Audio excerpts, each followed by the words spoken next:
An eye for an eye, a tooth for a tooth, this ancient formula of revenge still lives in our consciousness. But what is revenge really? Cold calculation or a flame burning from within? Just retribution or a dangerous poison capable of poisoning the soul? Revenge is an illusion of justice that does not bring true satisfaction. Revenge only corrodes us from the inside, poisons the soul with anger and resentment, destroying our own life. Help this channel grow. Like the video, try the new hype feature, leave a comment, and subscribe for more stories. This helps us a lot. Thank you. April 12th, 2008, Glendive, Montana, a place where nothing supernatural ever happened. It was an ordinary Saturday morning. The quiet town with its deserted streets hadn't woken up yet. Only a few early birds were heading to the diner for a cup of coffee. The air was filled with freshness and calm, but it wasn't calm everywhere. Somewhere in the modest residential complex Ponderosa, 14-year-old Mariah Larson woke up with an anxious feeling that something was wrong. The night before, her mom Susie had gone to a friend's place. She was supposed to return at night, but the house was unusually quiet. The girl lay there for a while longer, listening to the silence. She reassured herself that her mom might have stayed overnight at her friend's or just gotten delayed somewhere.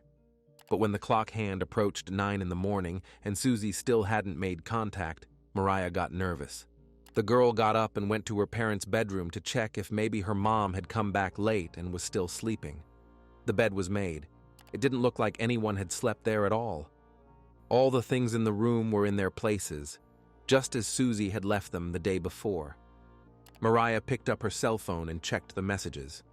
Nothing. Then she dialed her mom's number and listened to the long beeps for a while until the call switched to voicemail. The girl dropped the call and dialed again. The beeps echoed in her head, but no one picked up. "Mom, where are you?"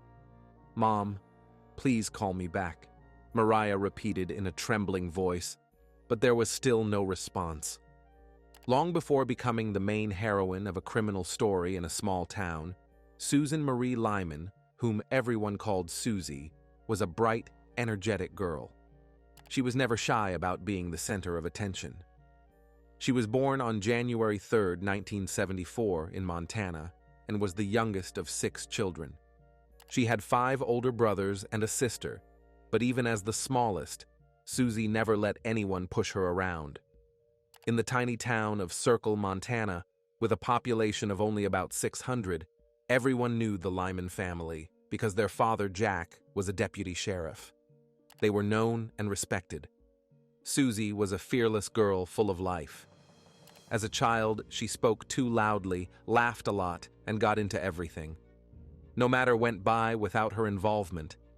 In high school, Susie was an athlete, played music, and excelled in her studies, striving for success in everything. What set her apart from her classmates was one quality. She made people feel needed. Susie could make someone laugh if she noticed they were sad or offer support when sympathy was needed. She had some inner glow and natural warmth that attracted people. She wasn't just liked, she was adored. Impulsive and carefree, always ready for adventures, Susie wasn't reckless. Deep down, she felt like a fearless cowboy. From childhood, the girl often rode horses with her father, fixed fences with him and her brothers, hauled manure, and did all the men's work. Despite her wild, impulsive, unbreakable spirit, Susie had a soft side. She genuinely cared for her family, friends, and eventually her children.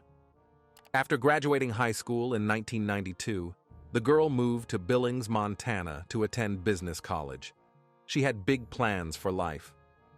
After earning a degree in medical transcription, Susie worked for 5 years in a nursing home. While still in college, she met Martin Larson. Their romance developed quickly, and soon Susan became pregnant. The family supported the student. In 1993, she and Marty got married in her hometown. It was a grand event attended by a large number of locals. That same year, on October 25th, the couple had a daughter, Mariah, and a little later, a son, Shay. But not all love stories have a happy ending. Over time, the relationship between Susan and Martin deteriorated. The man couldn't find steady work, so his wife had to work 3 different jobs just to make ends meet while also raising the children. This pace of life exhausted Susie so much that she couldn't take it anymore. The outcome was sad. Marty packed his things and left, making no further attempts to see his daughter and son. In this way, he protested his wife's decision. The man didn't even pay child support, leaving his ex-wife to deal with the problems alone. However, this couldn't break the mother who adored her children and was ready to do anything for them. Susan took the kids and moved to Glendive, Montana, a town an hour's drive from her hometown. The woman wasn't going to let a failed marriage ruin her life and decided to start over from scratch. She got a job at a medical center and quickly made friends with her colleagues. Shortly after the move in 1998, Susie met Ted Casey. Ted was 14 years older. He was a ranch owner, a farmer, a hard-working man who loved the quiet lifestyle in Montana. He also worked part-time as a guard at the Glendive City Hall. It was his cowboy image that caught Susan's attention. They had a lot in common. On the day they met, they acted like teenagers, laughing and joking a lot. Then Ted wrote his phone number on Susie's palm. After several phone calls and personal meetings, the man and woman could no longer imagine life without each other. Ted was reliable. With him, Susie felt completely safe. So soon, she moved to the ranch with her children, deciding to create a new family. The couple tied the knot that same year in 1998. Mariah and Shay started calling Ted Dad, since their biological father didn't remember them. Then the family grew by 2 more people. 2 years apart, the couple had 2 daughters, Kiana and Charlie. Susie's family reacted favorably to her new partner. They hoped that the experienced, mature man would be the support that her ex-husband couldn't be. At first, family life went well, but over the years, cracks began to appear in the relationship. The serious adult man wanted to completely tame the young, freedom-loving Susie. It started with small things.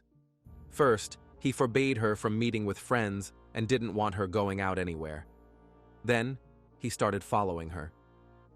In November 2007, during a fight in a bar, Ted lost control, poured beer right on his wife's head, and then hit her.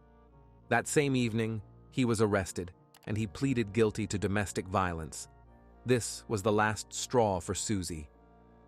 By then, they had been married for about 10 years, and when Ted's controlling behavior escalated to physical aggression, the woman decided to separate from her husband. Susie moved to the Ponderosa residential complex in the city center, located next to a clothing store, several banks, and a club. The apartments were right above a retail store. This was a more lively part of the city, but it still had the charm of rural life. Glendive was the kind of community where everyone knew each other. Life flowed slower than in a metropolis. Surrounded by open spaces and vast prairies, the Montana town occupied an area of just a few square kilometers. After the move, Susie finally found herself, gradually getting used to life without Ted. At 34, she was starting over for the second time until she suddenly disappeared. It was Friday, April 11th, 2008. Susie was ready for changes. She had recently divorced and was trying to regain her independence after so many years of marriage that now seemed like a trap to her. That evening, she did what many women do when trying to move forward. Susan dropped off her 2 younger daughters, 8-year-old Kiana and 6-year-old Charlie, at their father Ted Casey's house. Then she dressed up, put on makeup, did her hair, and went to visit a friend. The woman had no idea that this night would be her last. Her 2 older children, 14-year-old Mariah and 12-year-old Shay, stayed home.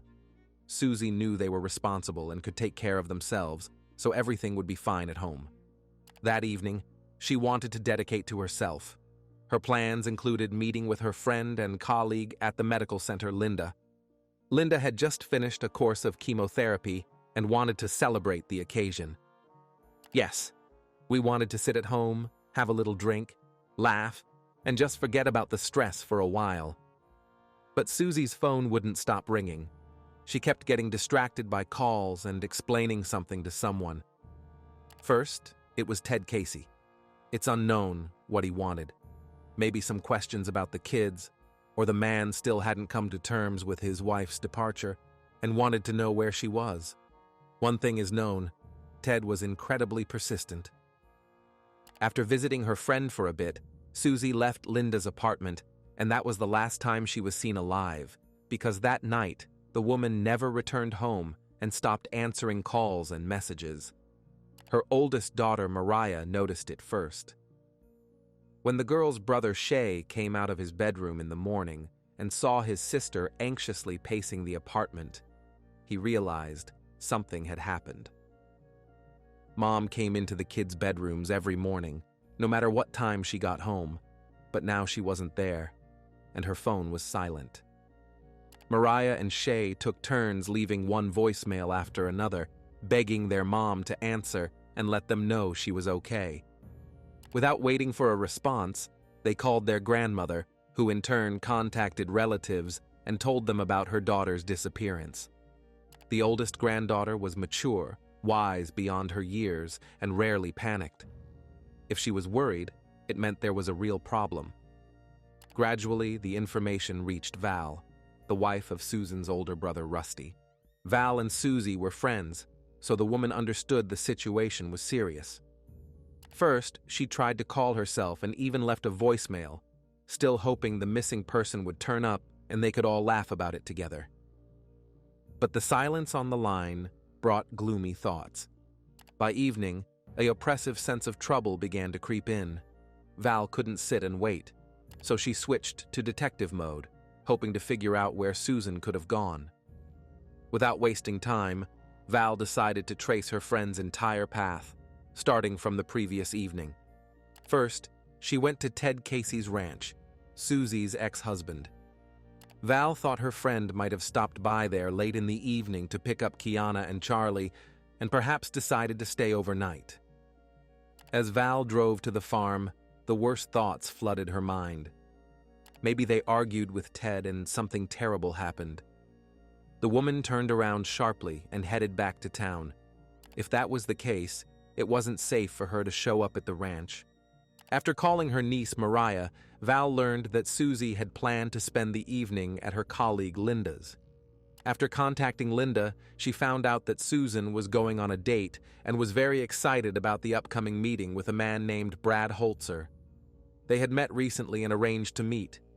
Susie was heading into town to see Brad. She left Linda's in the evening around 11 in great spirits, but no one knew who Brad Holzer was. Val talked to her husband, and they went to the police. Usually, authorities don't rush to start searches if an adult disappears, but Glendive was a small town. The police knew Susie and knew that 6 months ago she had a serious altercation with her husband that ended with a probationary sentence for the man. They understood that a mother of 4 couldn't just disappear, especially when her underage son and daughter were waiting for her return at home. First, law enforcement officers checked the missing woman's apartment, hoping to find some clues there. They immediately noticed Susan's black car. The vehicle was still parked in the lot near the house. That meant the woman had returned home for some reason and disappeared after getting out of the car. She was probably planning to go on her date in her own car. Then, going up to the second floor in the residential area, the police inspected the apartment. Inside, it was a mess. That's not surprising when 4 children live in one small space. Shoes were scattered all over the hallway. Dirty dishes stood in the kitchen. Probably no one cleaned up after dinner. Toys and empty food containers were scattered everywhere in the living room. There were no signs of a scuffle or outsiders in the house. The detective's next step was to visit Brad Holzer's house, the man with whom Susie was presumably supposed to meet. It turned out they knew each other from school and had recently, after the woman moved from Ted's ranch, renewed their school romance. So, a police officer, along with Val and her husband Rusty, went to Brad's house, very much hoping to find Susan there. But a completely different woman opened the door, who turned out to be Holzer's wife. This alerted the detective a lot. A married man starts an affair on the side, and then his mistress suddenly disappears. Could the legal wife have something to do with it? Of course, the officer jumped to conclusions a bit. In fact, legally, Brad was still married, as was Susie. But he and his wife were no longer together. They just lived under the same roof, having agreed that they could date other partners. Brad was asked to come to the station for an official interrogation, and he immediately stated that he personally drove Susie home. They met by chance in a bar about 3 weeks ago. Sitting at the bar, the man felt someone pat him on the shoulder. He turned around and saw a smiling Susie right in front of him, who looked exactly like she did many years ago when she was 16 and he was 19. Brad described the evening before Susie's disappearance in detail. He picked her up around 11. The woman was waiting for him near the house because she had just returned from her friends. They got into his car and drove to the riverbank, a secluded spot. For the most part, the lovers just talked, reminiscing about school days and sharing facts from their biographies. They drank a little alcohol, kissed, and then at 5 a.m., Brad drove Susie back. He parked across the street from the Ponderosa apartment building. They kissed a little more, said goodbye, and Susie got out of the car and headed toward the building. She was wearing a white hoodie, and in her hand, she held a black leather jacket and a bra. The woman was heading to the front door, which was about 20 steps away. Brad didn't see Susie go inside. He considered the area safe, so he started the car and drove home to sleep. Brad's wife confirmed that when she returned home from her date that night, her husband was asleep in the room. It was 6 a.m. Brad Holzer's story didn't sound entirely convincing. The trip to a secluded place could just be a cover if someone saw his car there, but Brad himself suspected Ted Casey, her second husband, in Susie's disappearance. Besides the obvious reasons, there was something else. In the morning on the day of the date, April 11, 2008, Brad received a very strange email. An unknown woman named Denise Johnson asked the man how his wife felt about him dating someone else. Holzer assumed that Ted, who still hadn't come to terms with the breakup, sent the letter. Now the authorities had to find Ted Casey. The missing Susie's ex-husband answered the call right away and explained that he had left town for a rodeo and planned to return in a couple of days on Monday. Ted was ready to cooperate and was going to tell everything he was asked. The sudden departure from town also alerted the detectives, but at that moment they couldn't do anything. So the investigators returned to Susie's apartment and decided to inspect the perimeter. This did give them some leads. The Ponderosa apartments, where Susie rented with her children, were in a brick building with an alley on the left and behind. Under the apartment windows was loose dirt where shoe prints were imprinted. A little further, where the trash bins were, the police found a few more prints with the same sole pattern. It seemed like someone was walking around the house waiting for someone. Maybe it was somehow connected to Susie. Behind the building, on the gravel parking lot, drag marks were noticed. Long, deep furrows in the ground, as if something heavy was being dragged. Brad insisted that he dropped Susie off across the street from the building, and she was about halfway across the street when he left. So did that mean someone else was waiting for her at the entrance? But then where could he have dragged her? To the car? To the trash container? To the river? The trash container was empty. There were no signs of the missing mother of four there. At some point, the detectives realized they were not just searching for a living Susie, but for her body. Everything looked like the woman had become a victim of a crime. But who could have kidnapped her, and for what purpose? If the woman had a jacket and bra in her hands, where did the things go? There were more and more questions, but no answers yet. By the end of the weekend when Susie disappeared, the whole town was involved in massive searches along the interstate highway, stretching from Glendive to Billings.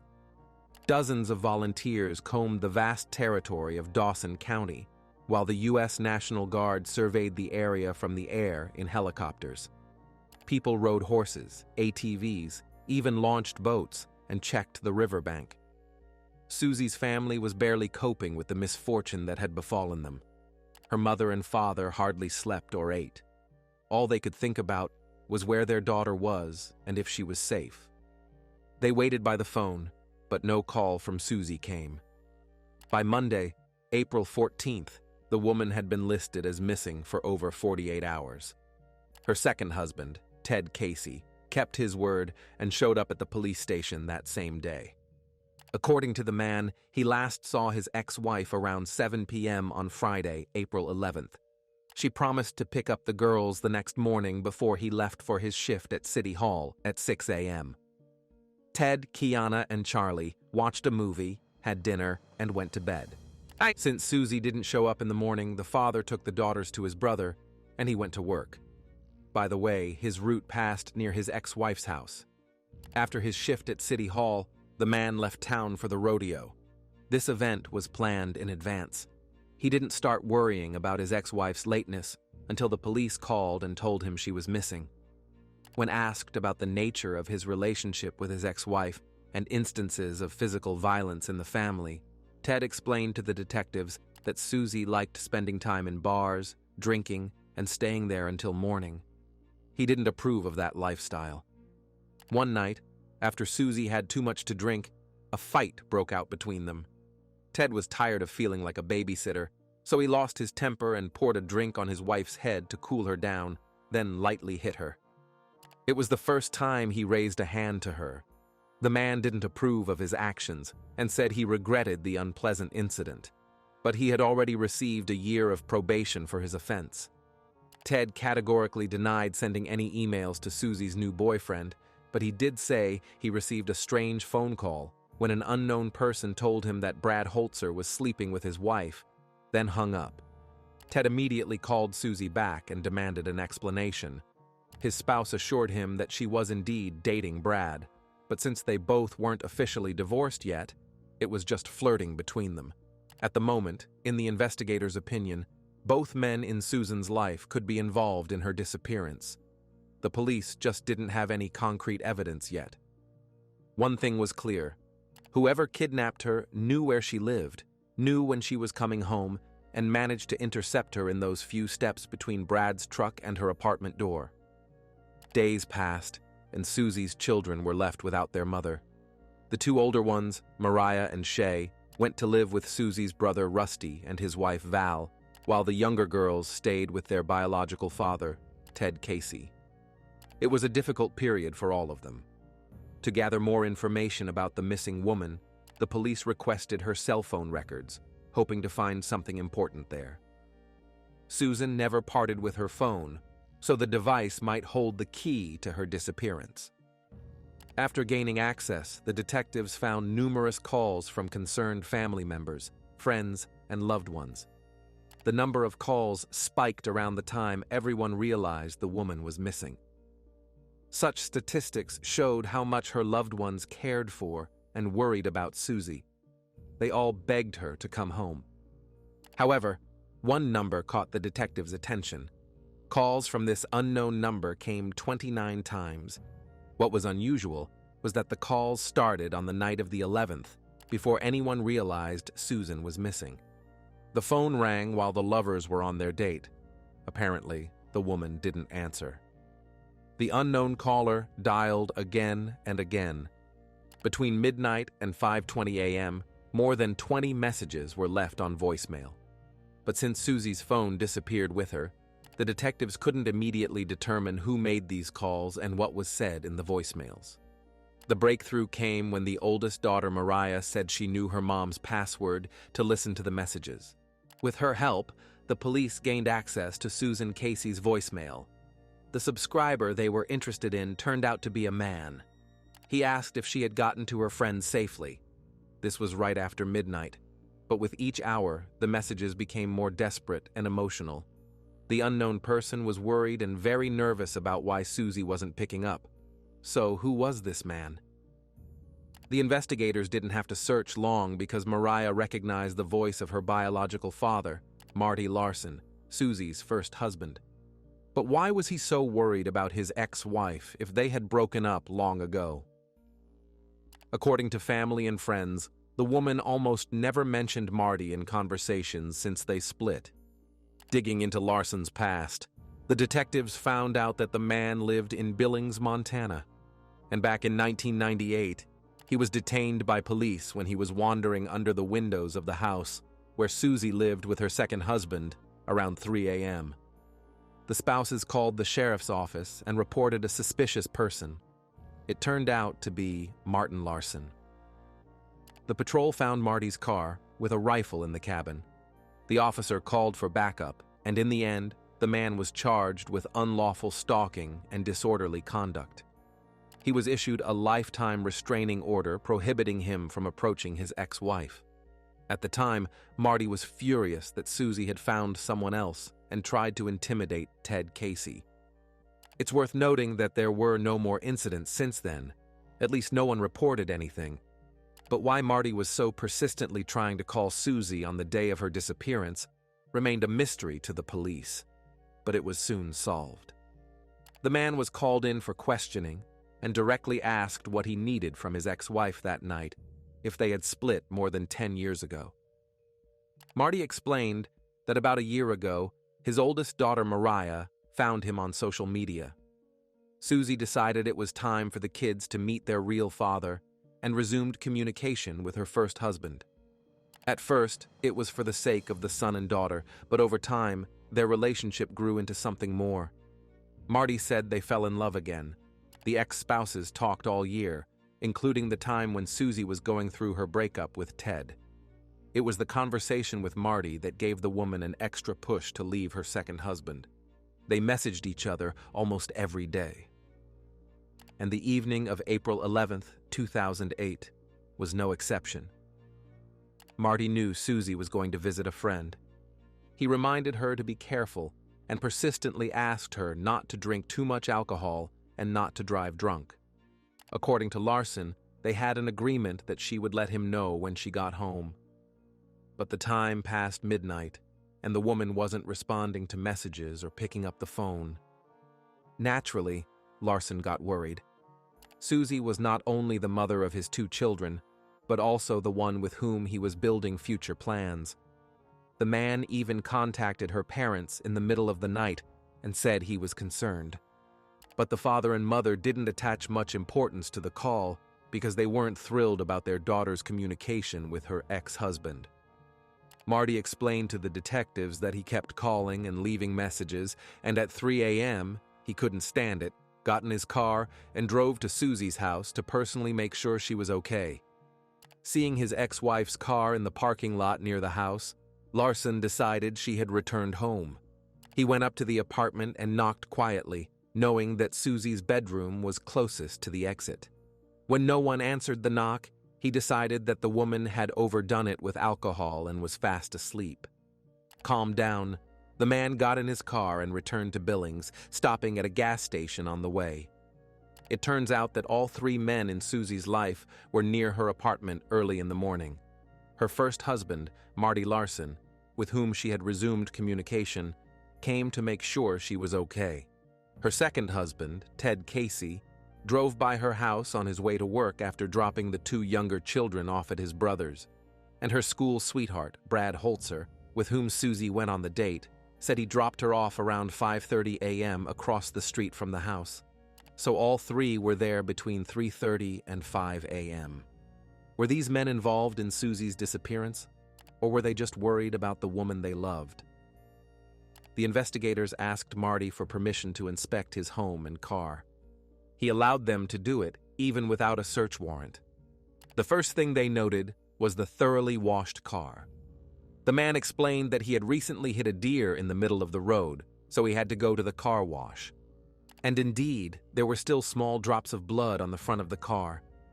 But was it deer blood, or something much more sinister? They also found a light hair in the car, but it wasn't possible to determine who it belonged to. With Larson's permission, they took a sample from the bloodstains and sent it for analysis. And the man's words were confirmed. It was indeed animal blood. The Wildlife and Parks Department confirmed that a deer was hit that night, so the man wasn't lying. During the interrogation, he behaved calmly, even when they tried to provoke him emotionally. When the detectives left the room, leaving Larson alone, the cameras showed him praying and whispering, "Where are you, Susie?" It seemed that the woman's disappearance worried Marty more than Brad and Ted. During the inspection of Larson's apartment, the investigators found gas station receipts in the kitchen trash bin, confirming his trip, as well as an interesting paper with calculations.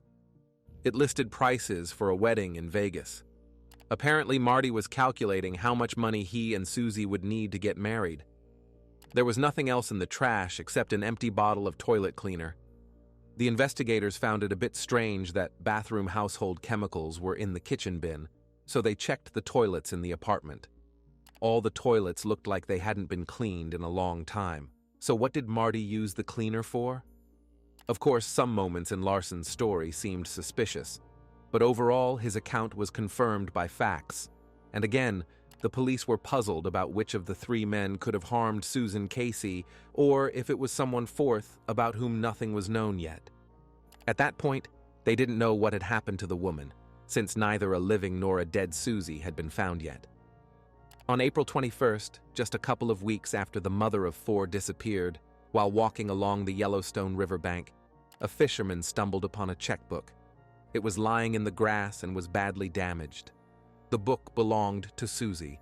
The find made the investigation even more intense. The Yellowstone River is a huge, winding one. It's an unpredictable force that carves its way through Montana, carrying away terrible secrets. For 3 weeks, search teams surveyed the riverbanks and bottom near Glendive, hoping to find any trace of Susan Casey. Some people at that time still hoped the woman might be injured but alive. However, on May 6th, almost a month after the searches, all their hopes were dashed. That day, a scientist and wildlife researcher got into his boat and headed down the Yellowstone River to take water samples and deliver them to the lab. But instead, he discovered something else. Not far from the dock, about 45 kilometers from Glendive, a lifeless body was floating in the water. It was Susie. The autopsy showed that the cause of the woman's death was strangulation. Her hyoid bone was broken. This meant she was strangled with bare hands. There was no water in her lungs. Therefore, Susan was dead when her body was dumped in the water. The disappearance investigation turned into a search for the criminal who took the woman's life. The detectives requested footage from surveillance cameras on buildings located near Susie's house. The quality of the recordings left much to be desired. Plus, it was night.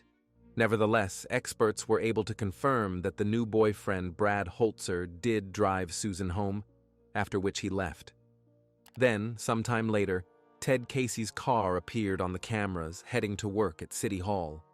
The car drove past the house without stopping. This meant both men were telling the truth. They weren't involved in the disappearance. But Marty Larson wasn't entirely accurate about the time he left Glendive. Apparently, Susie's first husband was still near her house when she returned from the date and saw his ex-wife kissing another man. He left only after Brad dropped off Susie. So he could very well have attacked the woman, dragged her into the alley, and taken her life.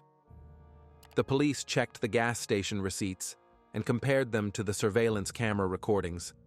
It turned out that Marty was at the gas station at 8:30 a.m., so he had enough time to dispose of the body. And the place where the deceased was found in the river was on the way to Billings. The farewell ceremony for Susan Casey was held on Sunday, May 11th, at Zion Lutheran Church. The next day, May 12th, she was buried in the cemetery in her hometown.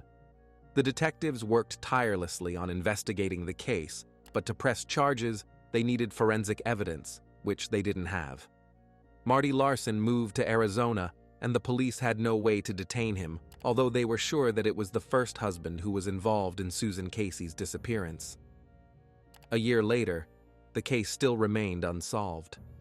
Unfortunately for Susie's family, this turned into another tragedy. One of her brothers, named Rusty, couldn't forgive himself for not being able to protect his sister.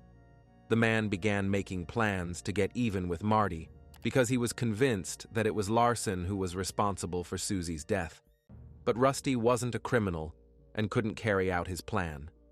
Because of this, the man fell into depression, divorced his wife Val, and then took his own life. The parents had to bury their youngest son next to their youngest daughter. In February 2012, Susie's case was sent for review, and the new district attorney decided that the circumstantial evidence was enough to charge Martin Larson. Moreover, DNA analysis confirmed that the light hair found earlier in his car belonged to Susie Casey. In February 2012, Marty Larson was arrested and extradited back to Montana. He was charged with premeditated murder. Checking Marty's laptop showed that it was he who sent Ted Casey the email saying that Susie was cheating on him with Brad Holzer, which meant he knew about his ex-wife's affair and wanted to get revenge for his shattered dreams. Susie's family and friends felt hope that justice would finally prevail and they could breathe a sigh of relief. But another tragedy awaited them. Susie's oldest daughter, Mariah, was finishing high school. On May 20th, 2012, she was supposed to receive her diploma. The girl was very worried that her mom wouldn't be able to see this momentous event. But as it turned out, Mariah never got her high school diploma because the night before graduation, the girl got into a car accident, lost control, and died at the scene. In the obituary, only Ted Casey was listed as her father, who raised Susan's daughter as his own. Marty Larson's trial began at the end of March 2013. When he entered the courtroom, everyone gasped because the man had lost 34 kilograms. What caused such a drastic weight loss remains a guess. The prosecution's version was as follows. When Marty and Susan divorced in 1998, the man made it clear he didn't want to part ways. All these years, he continued to follow his ex-wife's life and even attempted to attack her new husband, Ted. In 2007, when Susan and Ted Casey broke up, Marty sincerely believed he had a chance to get her back, but the woman resumed communication only for the children's sake. While Larson hoped they could reconcile forever, his ex-wife felt differently. Marty's dreams shattered when he learned about Susie's relationship with Brad Holzer. The man flew into a rage and began sending numerous anonymous messages and aggressive emails, wanting to destroy this romance. Ambushing the woman near her house when she returned from the date, Marty attacked her and in a fit of jealousy strangled her right near the house, then dragged the body to his van and dumped it in the river on the way home. He thought the crime would go unpunished, but the Yellowstone River returned Susie. Marty Larson was found guilty and sentenced to 110 years in prison. He will have to serve 3 decades before he can apply for parole. Marty never came to terms with the fact that Susie wanted to be happy without him. In his twisted mind, he decided that if she couldn't belong to him, no one else would have her either. The man didn't care about the children left without a mother or the grief he caused the family. At that moment, it was important for him to get revenge for his shattered dreams. Only the man didn't think that his dreams would also fly into the abyss. An eye for an eye, a tooth for a tooth. This ancient formula of revenge still lives in our consciousness. But what is revenge really? Cold calculation or a flame burning from within? Just retribution or a dangerous poison capable of poisoning the soul? Revenge is an illusion of justice that does not bring true satisfaction. Revenge only corrodes us from the inside, poisons the soul with anger and resentment, destroying our own life. If you have finished watching, you are a real fan of true crime. Subscribe to the channel, turn on the bell notifications, and put the like. See you in the next video. Going to visit Grandma and Grandpa, what would you prefer to take with you as a gift? A knife? Gloves? A hammer? Maybe cable ties or bolt cutters? Today's story happened in Craigmore, a residential suburb in northern Adelaide, South Australia. In the first week of August 2016, several people living in this area noticed that one of their neighbors had disappeared. Fresh newspapers gradually filled all the free space in front of his door one after another. The greatest concern was caused by the fact that the missing neighbor was a lonely elderly man. Worried neighbors approached the unexpectedly empty house and knocked on the door. Maybe the owner was sick and needed medicine? Or did he fall down the stairs unsuccessfully and couldn't reach the phone to call for help? The thoughts were different, but they all suddenly evaporated when the front door of the house turned out to be unlocked. Help this channel grow. Like the video, try the new hype feature, leave a comment, and subscribe for more stories. This helps us a lot. Thank you. This was very suspicious, because in the last months before his disappearance, the man was a staunch advocate of security. Recently, he even called the police because of a strange car that was parked nearby, and he reinforced his fence because it seemed to him that someone was trying to break into his backyard.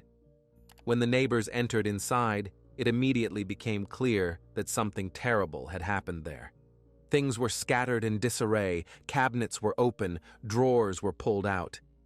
It gave the impression that someone was searching for something in the house. But the most shocking was the bloody trail leading to the kitchen. It was there on the floor that the owner of the house lay. He was dead. The wounds on his body indicated that the man had been stabbed several times with a knife, and next to the body lay a blood-stained napkin. This man was 81-year-old Robert Whitwell, described as a kind, gentle person who wouldn't hurt a fly. Robert was a true gentleman, balanced, friendly, always ready to lend a hand. Many neighbors knew and loved him. He walked in his unchanging suit, never argued with anyone or raised his voice, but always tried to do the right thing. Whitwell was a very independent elderly man, the best version of a husband, brother, father, and grandfather. Robert was always close to his family. They gathered together for Christmas and birthdays, constantly called each other, and took an active part in each other's lives. At the time of his death, Robert was still married. He treated his wife like a queen, but lately his spouse lived in a nursing home. The woman suffered from senile dementia and needed medical care. Robert visited her every day at the same time. He constantly held his wife's hand, combed her hair, and told her about how happy they were in their youth. Besides his wife, Robert Whitwell adored his grandchildren, although they lived far from him. When Ryan and Brittany first came into the world, Grandpa wouldn't let them out of his arms. In all family photos, Robert tenderly hugged his grandson and granddaughter and constantly waited for them to come visit him. Even when his grandchildren became adults, he continued to treat them with the same warmth and love. A couple of months before the tragedy, grandson Ryan came to see his grandfather, and they went out to dinner at a cafe. Robert proudly told the entire staff of the establishment that this was his grandson. In general, Robert Whitwell was a sweet, attentive person who was brutally deprived of his life in his own home. But who could the elderly man have crossed paths with? Whose hand rose against the 81-year-old homeowner? Was this an unsuccessful robbery, or was the reason for the attack much worse? It was precisely these questions that the police had to answer, and it would take only 3 weeks before they got the answers. The motive for the crime was money and someone's greed. Simply, someone learned that Robert kept a fairly large sum in his house and decided that this money was worth more than Robert's life. So who disregarded the life of this wonderful person? The answer to this question shocked and outraged most people who heard about this case. And all because one of the 3 arrested was 19-year-old Brittany Jade Dwyer, Robert Whitwell's beloved granddaughter. Brittany had been a tomboy since childhood and knew how to stand up for her opinion. The girl loved adventures. Together with her brother Ryan, she spent a lot of time in the company of boys, neglecting the society of girls. Over the years, the cheerful child gradually turned into a difficult teenager, caught up in the dark side of life and prone to violence, using prohibited drugs and causing herself harm. Brittany was interested in cemeteries, weapons, and similar things. Most likely, Brittany was a deeply unhappy person. Otherwise, how to explain her desire to hurt herself? When her mother Tanya learned about her daughter's problems, she took the girl to a psychologist. The woman didn't want her child to suffer, but judging by everything, the visits to the doctor didn't help much. But at one of the sessions, Brittany met and befriended a girl named Shelby. It was from her new friend that Brittany caught an interest in the dark side of life. Their correspondence was filled with discussions about crimes.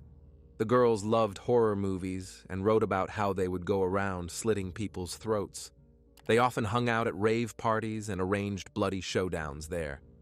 Later, Shelby claimed that all their conversations in the messenger were just a joke.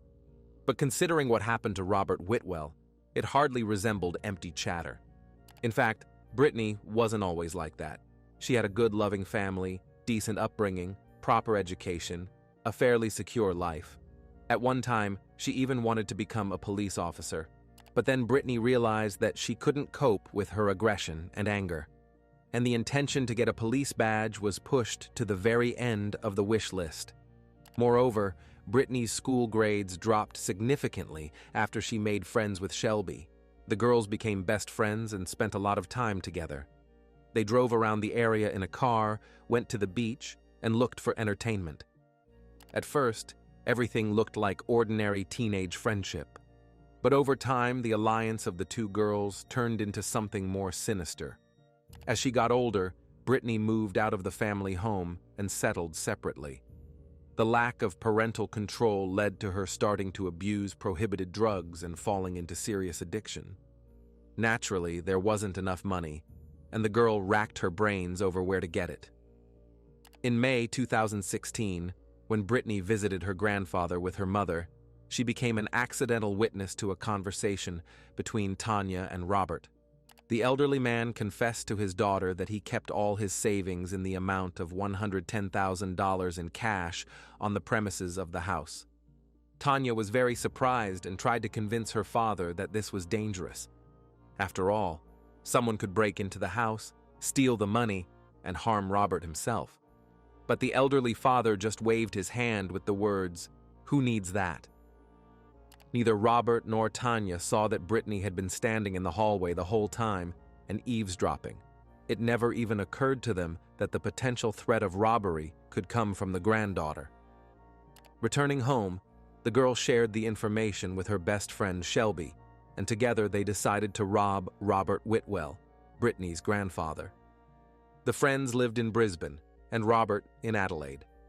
The distance between Brisbane and Adelaide was 1,601 kilometers in a straight line and about 2,000 kilometers by road, so it was necessary to choose the right time and prepare thoroughly to steal the money unnoticed. According to the girls, they didn't plan to steal all the savings, but just wanted to take a little cash, hoping that Robert wouldn't even notice the loss. And even more so, the friends weren't going to harm the elderly man. But in Brittany's bag, which she took on the trip, there was a knife, gloves, and cable ties. A strange set of items if you're going to visit your beloved grandfather. First, the conspirators decided to follow Robert and his house to scout the situation, find out where and when he goes out. At some point, Shelby got tired of sitting in the car, and she went out to walk around the neighborhood. Brittany couldn't do the same because her grandfather would surely notice her. Shelby was walking leisurely near Whitwell's house when Robert came out onto the street. Seeing a young girl on the road, the man smiled friendly and greeted her, although they weren't acquainted. After this fleeting meeting, Shelby sent Brittany a message, "Oh my God, he's so cute," to which Robert's granddaughter replied that her grandfather was indeed very cute, but Shelby shouldn't get attached to him because he might have to die. Anyway, after Mr. Whitwell left the house, Brittany and Shelby decided to take advantage of the chance and sneak onto his property through the backyard. They found a wooden box, leaned it against the fence, and tried to climb over. But then, the neighbor's dog barked, attracting the attention of its owner. In the end, the thieves scratched all their legs and arms and got so scared that they ran away empty-handed. After the failed attempt to climb over the fence, Shelby completely refused to participate in the dubious event. She didn't want to come back and repeat it again. So the next time Brittany returned to Adelaide, it wasn't with Shelby. It was another friend, a girl named Bernadette Burns. Bernadette was 21 years old, and her life went downhill after she lost custody of her little daughter, whom she gave birth to at 17. Like Brittany, Bernadette became addicted to prohibited drugs and desperately needed money to satisfy her addiction. It was Bernadette who, several months after the first robbery attempt, went with Brittany back to Adelaide. But this time, the plans were not just to commit a burglary. The plan was to commit a murder. The girls drove a long way to Adelaide, where Robert lived. Brittany prepared more thoroughly for the crime. Now in her bag were bolt cutters, metal scissors, a hammer, gloves, cable ties, and a knife. At first, the conspirators wanted to enter Brittany's grandfather's house together, but then Bernadette, when she learned what exactly was supposed to happen there, decided to stay in the car so as not to become an accomplice to the attack. She simply played the role of driver. Brittany went to Robert, had breakfast, and settled on the couch with her grandfather, looking through an album of family photos. The helpless, lonely man was so happy about the unexpected visit from his granddaughter that he couldn't hold back his emotions. He showed her old photos with such naivety, where Brittany and Ryan were still little. He talked about his wife and her well-being. He recalled happy moments from his youth. Robert couldn't even imagine with what purpose his beloved granddaughter had come to Adelaide. During this conversation, Brittany lost her composure, apparently feeling guilty. She even wrote to Bernadette in the messenger that she probably wouldn't be able to do what they had planned. But her friend, instead of supporting the sensible thought, replied to Brittany with a message urging her to calm down and get it over with. After all, they had driven a long way and spent a ton of money on gas. Besides, Brittany's mom would surely find out about this strange visit and start asking questions. 10 minutes after Bernadette's message, Brittany told her grandfather that it was time for her to go. Robert got up from the couch to see his granddaughter out. But as soon as they approached the door, the girl turned around, pulled out the knife she had brought with her, and stabbed her grandfather in the throat. The man clearly didn't expect such betrayal and couldn't believe that the girl he loved so much wished him dead. Robert stepped back, extended his arms, and placed them on Brittany's shoulders, as if asking what was happening. But instead of an answer, he received a couple more knife stabs to the chest and neck. And then something happened that defies any description. The 81-year-old Robert Whitwell staggered heavily to the kitchen. He took a napkin and started applying it to his neck, trying to stop the blood. His granddaughter Brittany helped him sit at the kitchen table, and she herself started washing the dishes. She washed all the cups and spoons, and then the knife with which she had attacked her grandfather. Brittany deliberately busied herself with chores to buy time. When she finished washing the dishes, Robert was gone. The man died from the knife wounds inflicted by his own granddaughter. Now his lifeless body lay on the floor, and next to it lay the napkin he had been using to press the wound. Brittany wrote to Bernadette a message with the words, "All done, dude." And all this was done for the sake of money that the girls didn't even get. The friends searched the entire house but found nothing. Bernadette panicked that one of the neighbors would hear the noise, call the police, and arrest them. That's why the girls left Robert's house, taking with them only $1,000 that were in his wallet, a few coins, and 2 digital cameras. They decided that the grandfather had made up the story about the accumulated savings and left the house. The police discovered Robert Whitwell's body 3 days later, when worried neighbors contacted the emergency service. During the search of the house, investigators found $13,000, and another $98,000 were hidden in the shed. After the news of the crime committed in the home of a lonely elderly person became public, Brittany learned that her grandfather did have the money. She sent Bernadette angry messages and reproached her for not letting her properly finish the search in her grandfather's house. That's how indifferent and heartless Brittany turned out to be, the 19-year-old girl who killed her own grandfather. Instead of regretting what happened, she was still thinking about the money. While the investigation was ongoing, Brittany behaved like an ordinary teenager upset by the sudden death of a loved one. When her mother Tanya first told her daughter that Robert had died as a result of an unsuccessful robbery, Brittany couldn't hold back and burst into hysterical tears. She pretended to be shocked by this tragic news. Tanya asked her daughter to go with her to Adelaide to figure everything out. When Brittany appeared at her mom's house, the girl looked terrible, as if she hadn't showered for a whole week and hadn't even combed her hair. Most likely, that's how it was. But at that time, no one in the family paid attention to her appearance. They had more important concerns, They needed to catch the plane. That same day, Tanya, Ryan, and Brittany went to Adelaide. Arriving at the place, they found that police cars were still parked along the street where Robert lived, and his house was cordoned off with tape marking the crime scene. Seeing all this, Brittany couldn't hold back. She had a strong emotional breakdown, and her mother even had to calm her down. But strangely, when the family wasn't around and Brittany was on the street alone, she didn't look upset at all.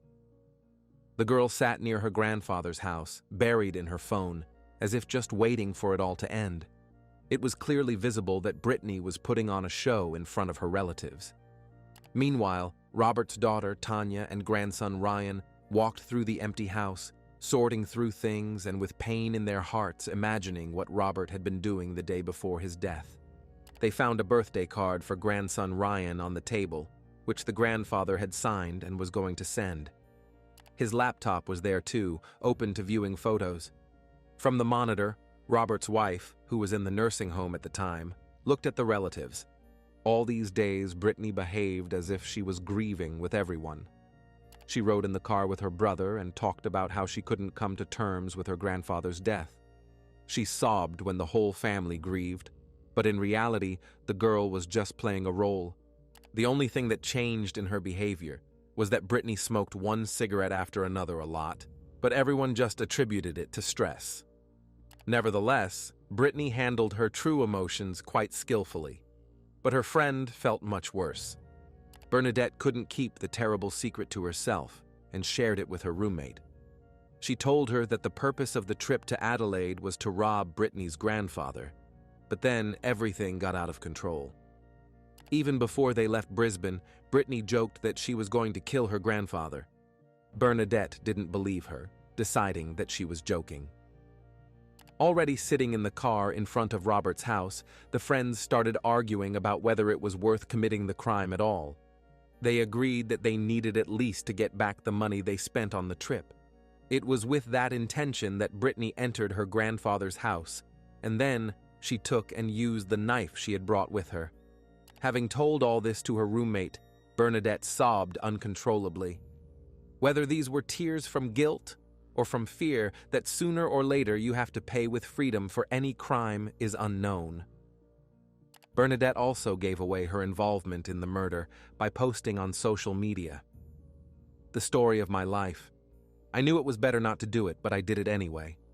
She posted this entry just a few hours after participating in the murder of Robert Whitwell. For some time, the friends managed to hide their crimes. Both girls tried to behave as inconspicuously as possible so as not to attract the police's attention. After the confession, Bernadette asked her roommate not to tell anyone about what they had done. But it's not for nothing that they say if two people know a secret, it's no longer a secret. The roommate immediately shared the terrible secret with her friend, and she blabbed to someone else, and so on down the chain. 3 weeks after Robert Whitwell's death, an anonymous call led the police to Brittany, Bernadette, and Shelby. All 3 girls were arrested. Information about who turned them in to the authorities was not disclosed. But there were many people who knew what happened, so any of them could have reported the friends to the police. After the arrest of the suspects, the police had to inform Tanya, Robert Whitwell's daughter, that Brittany, along with 2 friends, was arrested for the murder of her father. When the woman learned about this, she was in shock and didn't immediately realize what had happened. Tanya was sure that it was some mistake, and Brittany would be released soon. But the police had a lot of evidence, including the mobile phone's GPS navigator and about 1,000 text messages exchanged between Brittany, Bernadette, and Shelby. Only after reading the messages between the friends, in which the details of the attack and robbery were discussed, did Tanya finally feel the full horror of the situation. She herself had brought into this world a monster who raised a hand against a loved one. The grief-stricken mother couldn't understand where she had made a mistake, what warning signs she had missed in raising her daughter. Every morning, Tanya woke up in a sweat and hoped that the nightmare would end soon. But it didn't end because it was the harsh reality of her life. Together with her son Ryan, Tanya tried to meet and talk with Brittany. deep down still hoping that her daughter had nothing to do with it. But the girl's lawyer told them that Brittany didn't want to talk to them. For several months, the family was in confusion, without answers to the questions tormenting them. The relatives still didn't fully believe that Brittany had really taken Robert Whitwell's life until the girl finally confessed in court herself. At the moment of truth, the mother and brother didn't side with the criminal. They were shocked and couldn't forgive the betrayal, unlike Bernadette's family. The parents of Brittany's friend didn't consider her responsible for the elderly man's death. They blamed everything on prohibited drugs, believing that it was the harmful addiction that pushed Bernadette to the crime, as if it wasn't her choice. After the news of the murder of 81-year-old Robert Whitwell became public, Australia was shocked. This case made headlines in newspapers across the country and caused a storm of condemnations. At the trial, all three girls pleaded guilty. To mitigate the sentence, Brittany's lawyer tried to blame everything on American Horror Story, the TV series that allegedly inspired the girl to murder her grandfather. By the way, that's how this crime was called in news publications. But as the hero of one of the horrors said, movies don't create psychopaths. Movies make psychopaths more selective. Brittany, in her defense, accused her grandfather of abuse. This claim came out of nowhere. It appeared only after talking with the lawyer. Tanya and Ryan vehemently denied that this had ever taken place. Not only did Brittany take her grandfather's life, but even after his death, she tried to tarnish his honest name and blacken his memory. The girl herself apparently didn't realize how terrible this was. In the end, Brittany Dwyer was sentenced to life imprisonment with the possibility of parole after 21 years. Already after the trial, through her lawyer, Brittany conveyed words of apology. But most likely, what upset her was not her grandfather's death and the family's grief, but her own ruined life. Bernadette's lawyer emphasized that she didn't plan the murder and wasn't even present in the house when Brittany attacked Robert. Bernadette was presented in court not as a cold-blooded killer, but as a young woman suffering from addiction to prohibited substances who got into a bad situation. Nevertheless, the judge sentenced her to life imprisonment with the possibility of parole after 13.5 years. Shelby received the smallest sentence because their trip with Brittany to Adelaide ended in complete failure. Shelby also stated that she didn't tell anyone about it because she didn't believe in the seriousness of Brittany's intentions, considering it a joke. In the end, the judge issued a sentence of 17 months of suspended imprisonment. The consequences of Robert Whitwell's tragic death were devastating. His wife, who was in the nursing home, followed her husband. Tanya lost not only her father, but also her daughter, whom she loved very much. The woman couldn't forgive Brittany her cruelty. Robert's brother, Jeffrey, lost not only a loved one, now he has to live with the realization that he comforted his niece Brittany at the funeral, who took his brother's life. Complex relationships within the family turned into a tragedy that left indelible consequences for all participants. Although Robert's relatives were satisfied with the sentence, it won't return to them that sense of wholeness, the security of family ties, and will forever leave their hearts broken by betrayal.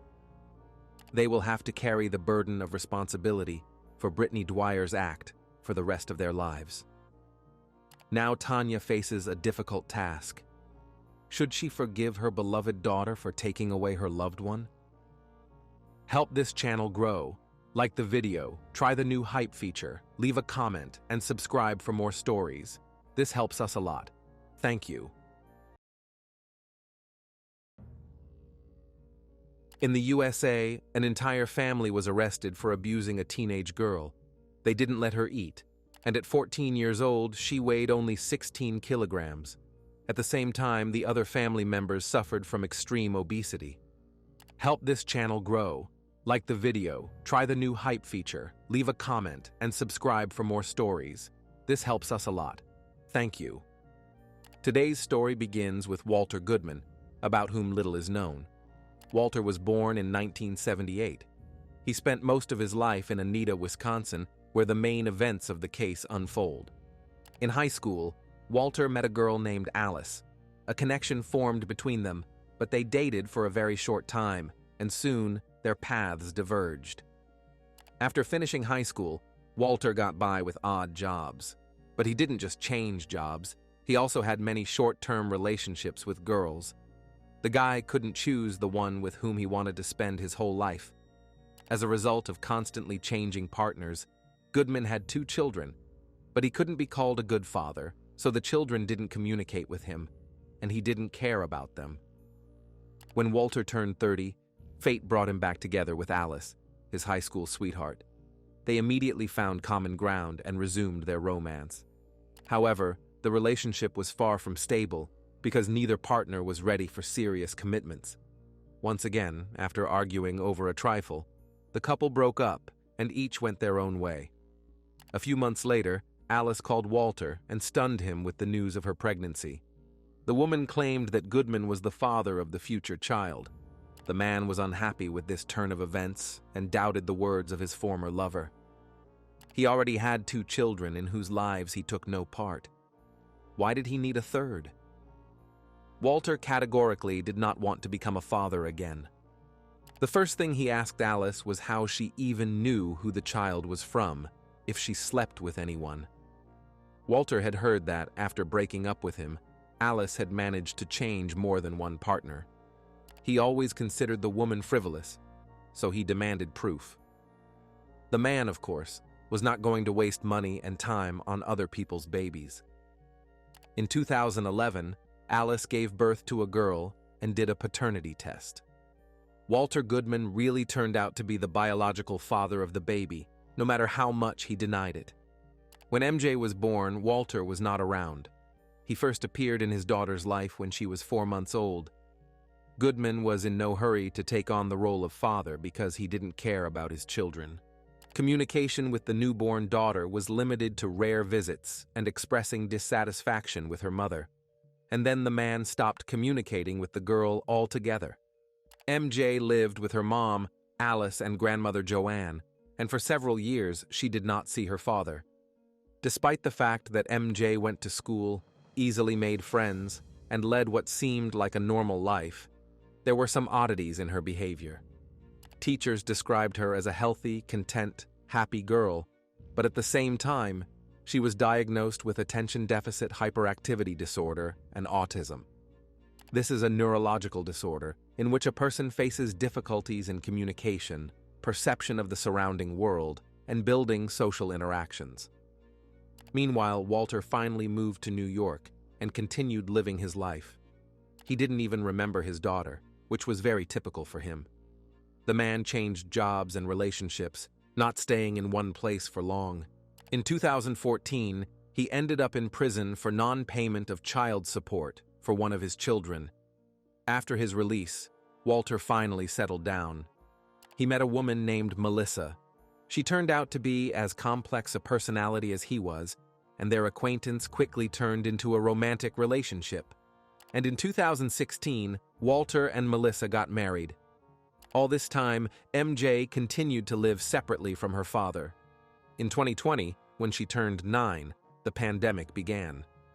Due to quarantine, the girl was forced to stay home and study online. In addition, the isolation was aggravated by another stress. In the spring of 2020, just a few weeks after the introduction of quarantine, MJ's mother Alice was arrested.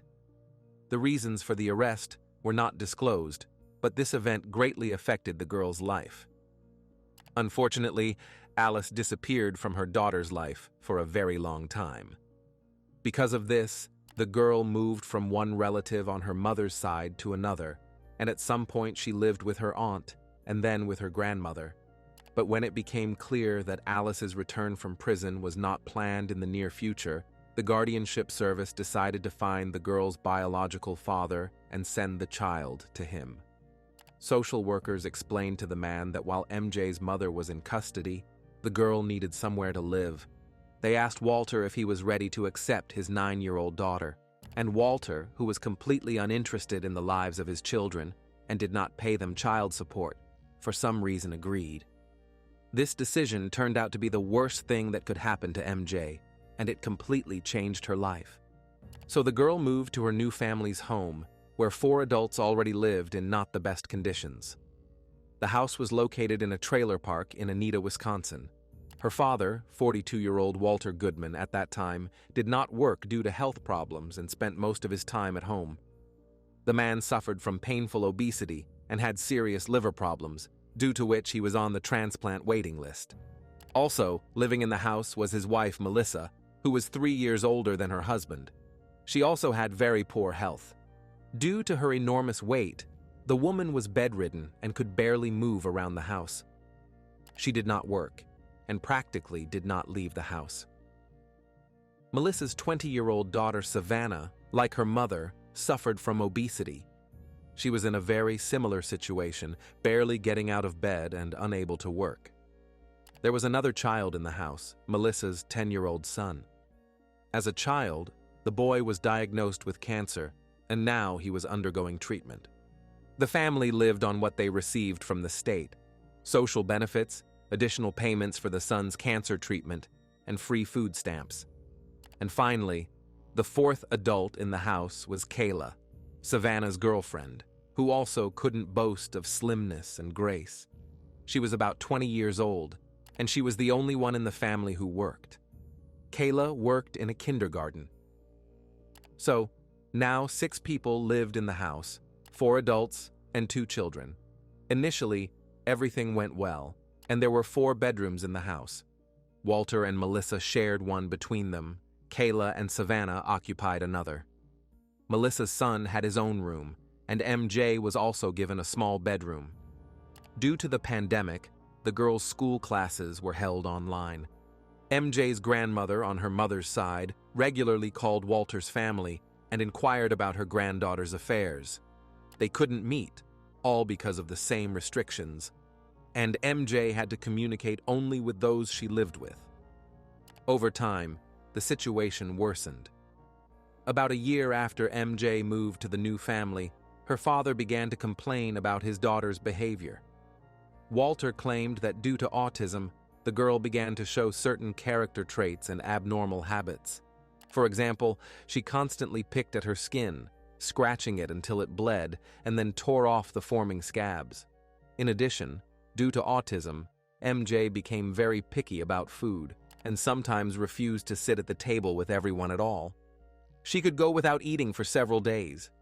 All these statements were strange because before moving to her father, MJ had none of these problems. Her mother Alice's family, with whom she lived most of her childhood, and the teachers who taught her at school said that she was happy, healthy, and content with life. In fact, many teachers at school didn't even suspect that the girl suffered from autism. However, after moving to her father, MJ's life changed dramatically. She couldn't fall asleep for a long time, stopped eating, and constantly itched. This explained the appearance of ulcers and other problems on her skin. Walter blamed the change in behavior on MJ's diagnosis, her autism, and used it as an excuse for why he began to treat his daughter badly. It all started with him locking the girl in her bedroom, installing a bolt on the door from the outside so she couldn't get out. In a second, MJ became a prisoner in her room, and this led to a deterioration in her condition. According to Walter, MJ refused to eat. With each day, her portions became smaller and smaller. The father claimed that no matter how much they brought her, she still didn't eat.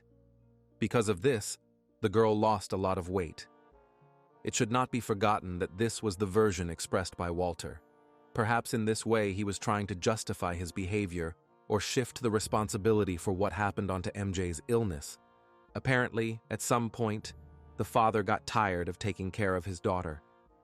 Once, Goodman confessed to his friend that if he could, he would leave MJ somewhere in the forest so she wouldn't interfere with their lives. Walter also installed cameras in his daughter's bedroom so that he and the other residents of the house could watch MJ's behavior 24 hours a day and control her tendency to self-harm. If the girl did something that the family members didn't like, they talked to her through the camera. In Walter and Melissa's bedroom, There was a monitor that broadcast video from MJ's room around the clock, and the husband and wife took turns on duty at the screen. It was like round-the-clock work, without days off. Meanwhile, the schoolgirl spent more and more time in her bedroom.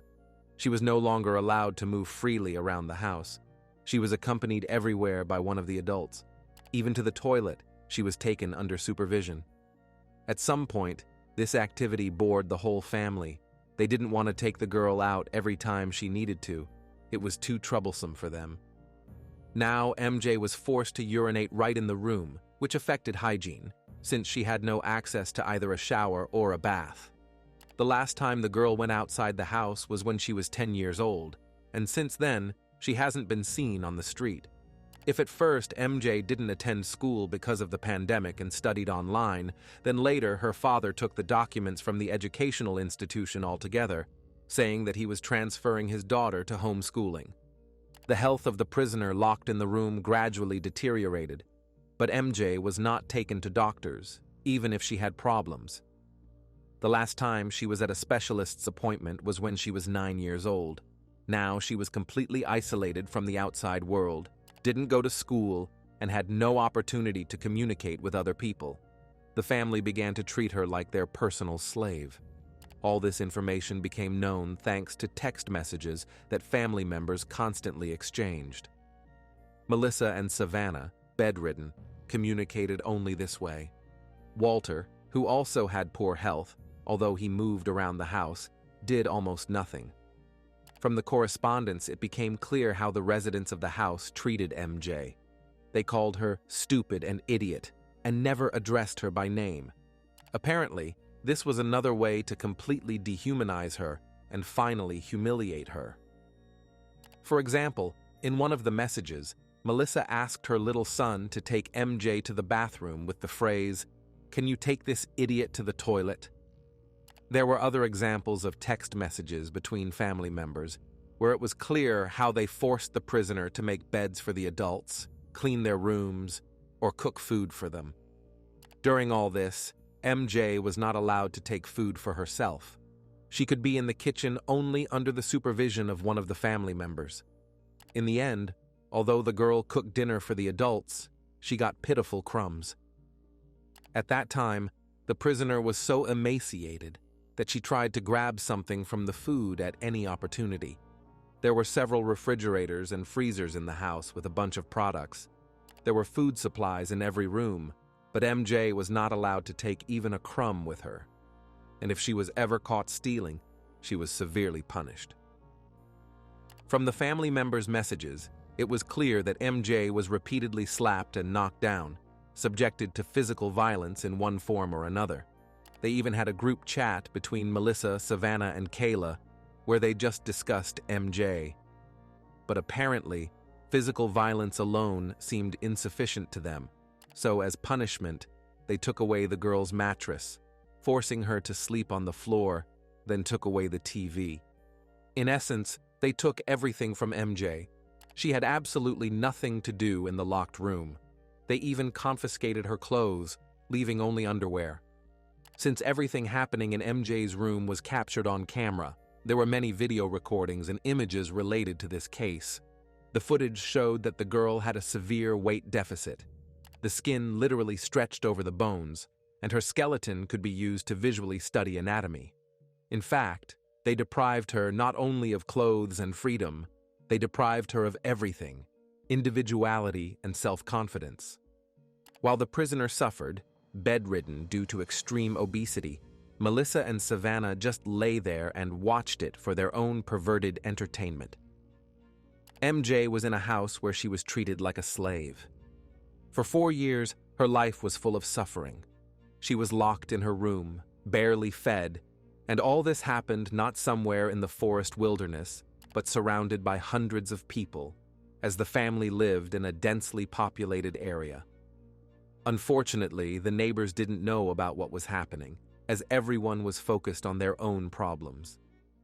MJ was brought to her father's house during the isolation period, so many simply weren't aware that Walter's trailer housed his underage daughter.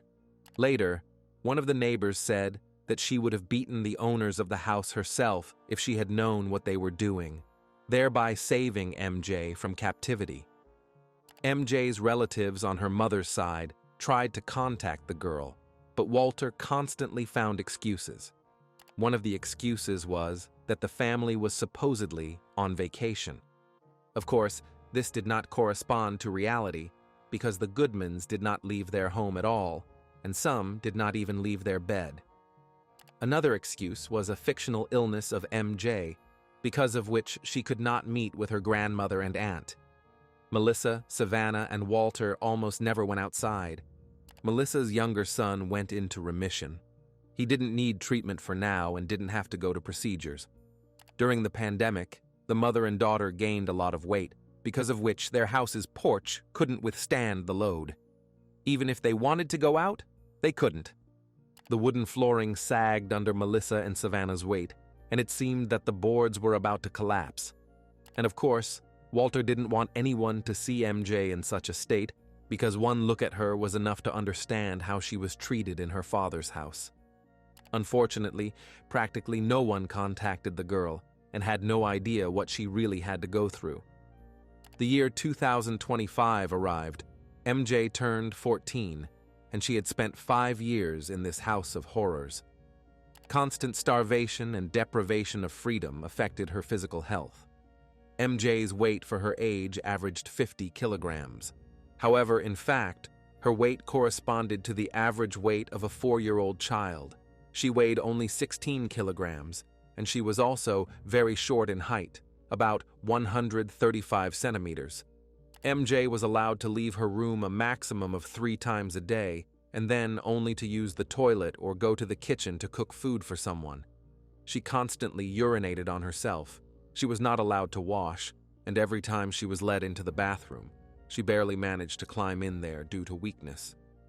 She moved around the house, holding onto walls, doors, and door handles to avoid falling, and often took breaks because she simply had no strength. In addition, MJ had stretch marks all over her body, which were the result of constant muscle tension due to lack of physical activity. This happened because she was left in the room for 24 hours every day, where she just lay on the floor. The family, who were also in the house 24 hours a day, 7 days a week, still monitored MJ using surveillance cameras and texted each other. Lately, they had become worried about the girl's condition. It seemed to them that she was dying. But Melissa, Savannah, and Walter were more worried about themselves than about MJ's health. They were afraid of going to prison. In August 2025, the situation continued to worsen. MJ's body weakened more and more every day. At the beginning of August, she was constantly nauseous and vomiting, and finally, the moment came when this case became public. On August 21st, 2025, 47-year-old Walter Goodman, MJ's father, called 911. Having decided, he told the dispatcher that his teenage daughter was sick and was currently lying with her eyes open and not reacting to anything. The rescuers who arrived at the scene were shocked. On the floor lay a 14-year-old teenager the size of a 6-year-old child. They had never seen anything like it. After checking vital signs, the doctors found that the blood sugar level was extremely low. MJ was severely dehydrated and on the verge of multiple organ failure. Multiple organ failure is a syndrome characterized by simultaneous damage or dysfunction of 2 or more organs or systems. The victim was urgently taken to the hospital by helicopter. The doctors did everything possible to save the girl's life. Her heart rate was dropping. MJ's life was hanging by a thread. By some miracle, they managed to save her. The doctors gave the patient an IV with nutrients, transfused blood, and her condition began to improve. After everything she went through with tremendous willpower, MJ survived. When the girl's life was out of danger, the doctors realized in what terrible conditions she had been for years. This was not just a teenager who missed a few meals. MJ had been starved for a long period of time.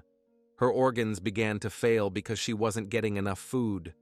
She had very low weight, heart problems, pulmonary insufficiency, inflammation of the liver and pancreas, problems with the spine, fragile bones, bed sores, very thin and dry skin, vitamin deficiency, poor vision, and dental problems. There was also enormous damage to the nervous system. There was almost no fat in MJ's body, and bruises were visible all over her body. The doctors assumed that she was periodically beaten, and it was possible that she could have been subjected to abuse. Naturally, after such conclusions, the medics contacted the police, who immediately began an investigation. First, law enforcement officers interviewed all the adults living in the house and started with Walter Goodman, since he was MJ's biological father and was responsible for her. Walter claimed that after he took custody of his daughter, her behavior became strange. She refused to eat and drink and didn't sleep for days. He blamed it all on autism spectrum disorder. Even if Walter was telling the truth, his arguments were absurd. If a child has problems, the first thing to do was to see a doctor. The man claimed that perhaps in her mother's house, the girl was treated cruelly, which caused her disease to progress. He also tried to explain the presence of cameras in MJ's room, saying that he watched her only so that his daughter wouldn't harm herself. When asked by the police why Walter didn't take his daughter to the doctors, he replied that otherwise she seemed like a healthy and happy child. She just burned a lot of calories, constantly running after puppies around the house. Then, according to the grieving father, she began to develop an eating disorder. And only a few days ago, MJ lost a lot of weight due to some mysterious illness. Although Walter tried in every way to portray a father concerned about his daughter's health, the detective did not believe the man. It looked suspicious that everyone else in the house suffered from excess weight and were in extreme obesity, and only MJ was emaciated beyond belief. Bed sores don't develop from active games. If she had been running around the house as her father said, she would have had at least some muscles. So, a lot didn't add up in Walter's story. The detective also talked to Melissa, Savannah, and Kayla. Their testimonies matched. They all gave the same excuses as if it had all been rehearsed in advance. However, the investigation continued, and soon, digital evidence was discovered. In text messages between the adults, they discussed the cruel treatment of MJ and how they used her as a personal slave. Among the video recordings, photos were found of her lying in her room. This confirmed that the violence was long-term and systematic. This was the most egregious case of neglect of a minor. As a result of the investigation, all 4 adults, Walter, Melissa, Savannah, and Kayla, were arrested. They were charged with numerous counts of neglect of parental duties, physical and emotional abuse, including failure to provide necessary care, failure to provide food, clothing, education, medical care, and causing bodily harm. This happened just a few weeks ago, in November 2025. Then Walter Goodman became the first of the 4 adults to appear in court at a preliminary hearing. It was then that the document on the initiation of a criminal case was made public, revealing all the horrific details of the crime. As for MJ, a little more than 3 months have passed since her rescue. She was hospitalized for treatment, as her condition was extremely serious. The doctors had to gradually introduce safe and healthy food into her diet. At first, she was fed through a tube until she could eat on her own. And soon it turned out that MJ did not have an eating disorder, as Walter claimed. It turned out that MJ loved to eat tasty food and eagerly awaited the next meal. She did not resist eating.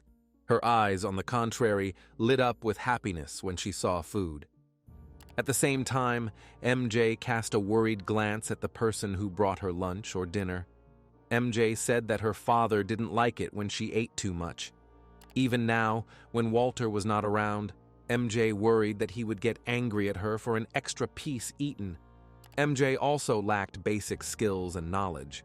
Due to weak muscles, she needed help even to press the flush button in the toilet. And when the hospital staff offered her deodorant, she said she didn't know what it was. In the hospital during recovery, MJ slept perfectly in a clean bed, although according to her father, she constantly struggled with insomnia. He claimed that the girl couldn't fall asleep for several days due to mental health problems.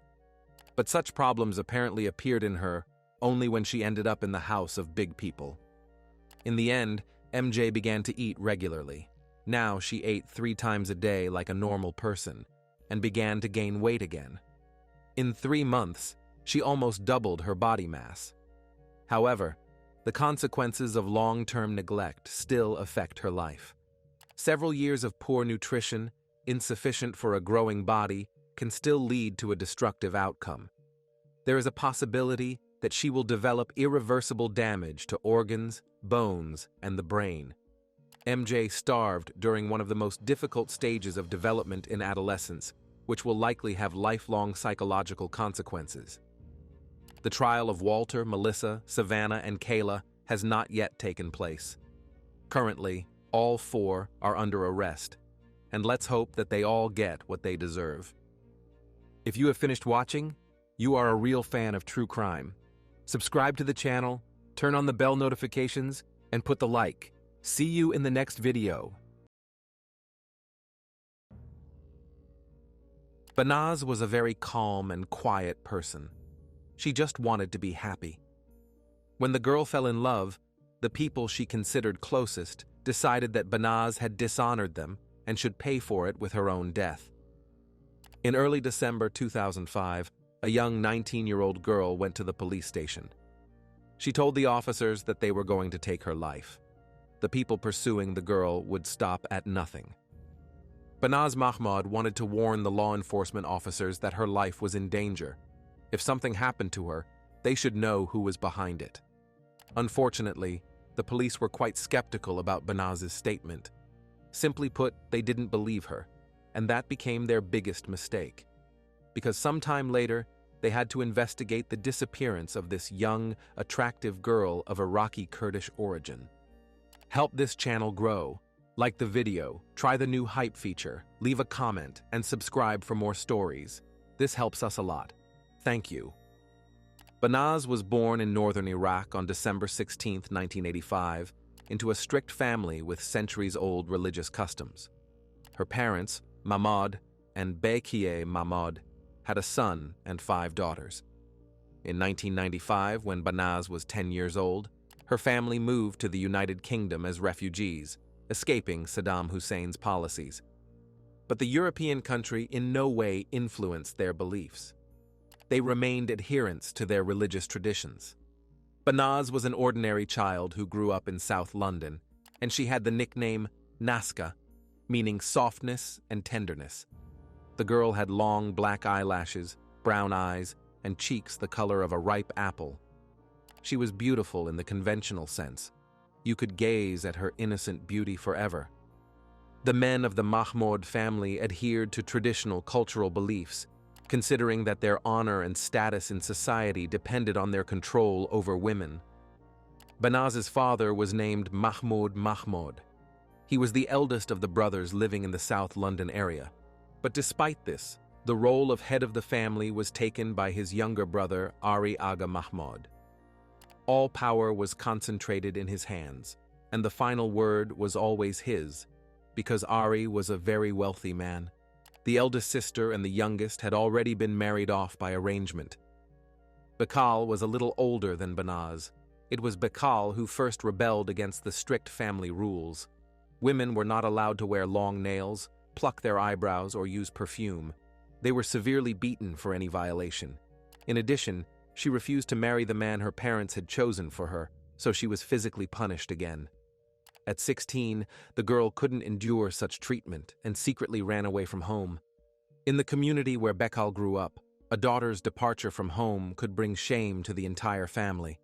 This concerned reputation, how the family was perceived by others.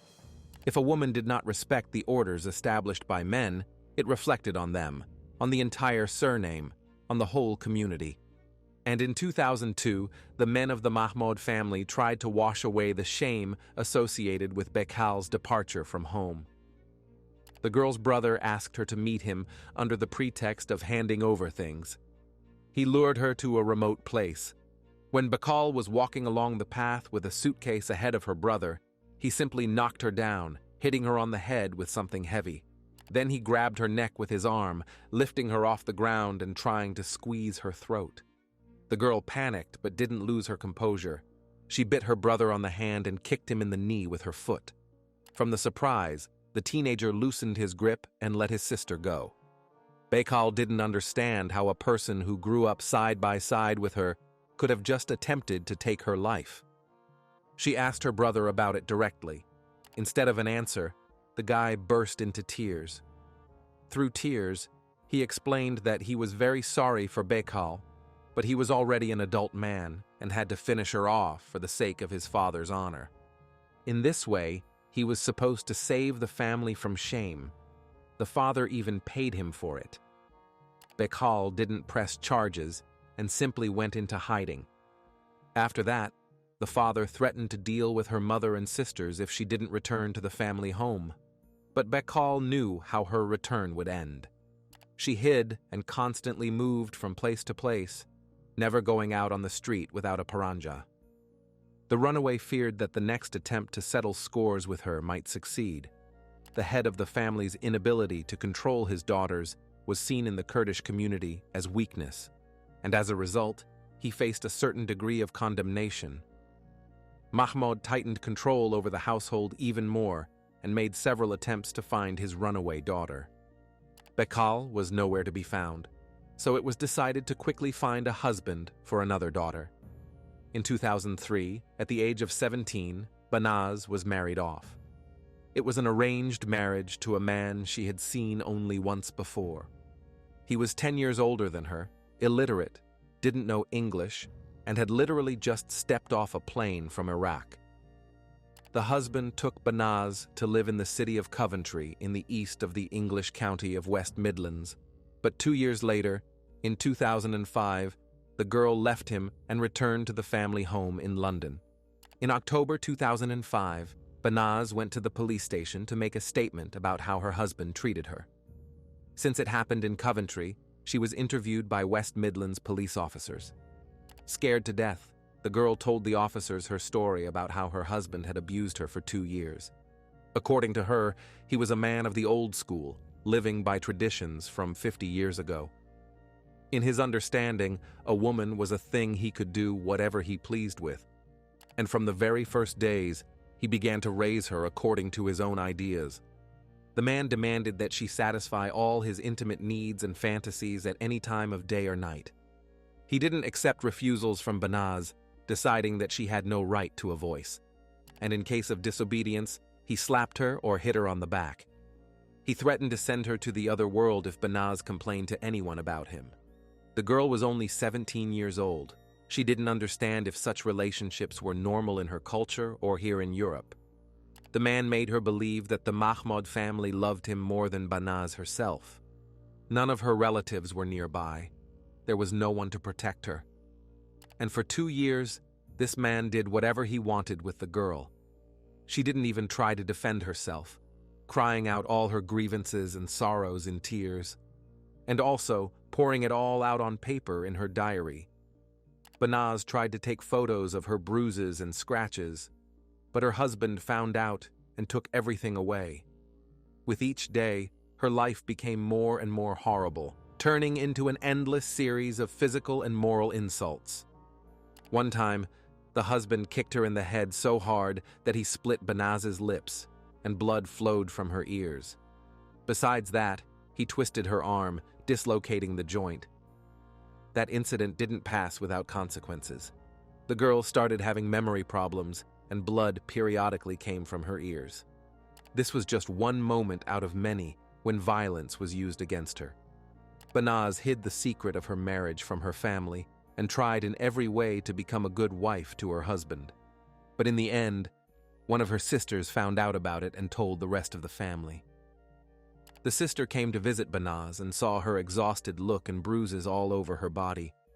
Only then did the girl admit that she wasn't enjoying her life, although she did everything her husband told her. He continued to physically, verbally, and emotionally abuse her. The man convinced his wife that women were good for nothing except being housewives, and Banaz bore the full weight of the fate chosen for her by her parents. When the girl's father learned about her difficulties in marriage, Banaz's husband didn't deny that he sometimes raised his hand to her. He admitted that he punished his wife when she behaved disrespectfully. So the Mahmoud family considered it acceptable and instructed their daughter to try even harder to become a better wife for her husband. Over time, the girl left the tyrant several times, going to her parents. But because she was a Muslim, getting a divorce was very difficult for her. Each time, she had to return to her spouse. At home, they convinced her that everything was supposed to be that way. Divorce is a shame, not only for her, but for the entire Mahmoud family. Besides the father, all his brothers and other male relatives gathered and forced the girl not to do anything stupid and to obey her husband in everything. After the last incident, Banaz left her spouse forever. The cup of patience overflowed. The girl gathered some of her things and left the house, no longer willing to endure abuse from the person with whom she was essentially supposed to spend her entire life. In Islamic culture, leaving a husband on one's own is forbidden. This is the worst thing a woman can do. In fact, after leaving her spouse, Banaz exposed herself to even greater danger because she met a man named Rahmat Suleimani, a person her family did not approve of. But after an unsuccessful marriage, this guy seemed like a ray of hope to the girl. He treated her with such sincerity and tenderness that her heart gradually began to thaw. Breaking free from heavy relationships, Banaz suddenly gained freedom, able to experience joy and pleasure from communicating with a person of the opposite sex. Initially, there was just friendship between them. They started meeting more and more often, and it grew into a full-fledged relationship. The lovers planned a wedding, a life together, came up with names for their future children. Later, the police recovered dozens of messages between Banaz and Rahmat. They contacted each other every morning and every evening before bed. But of course, they kept all this a secret because they knew the community was watching them closely. Such was the principle of honor.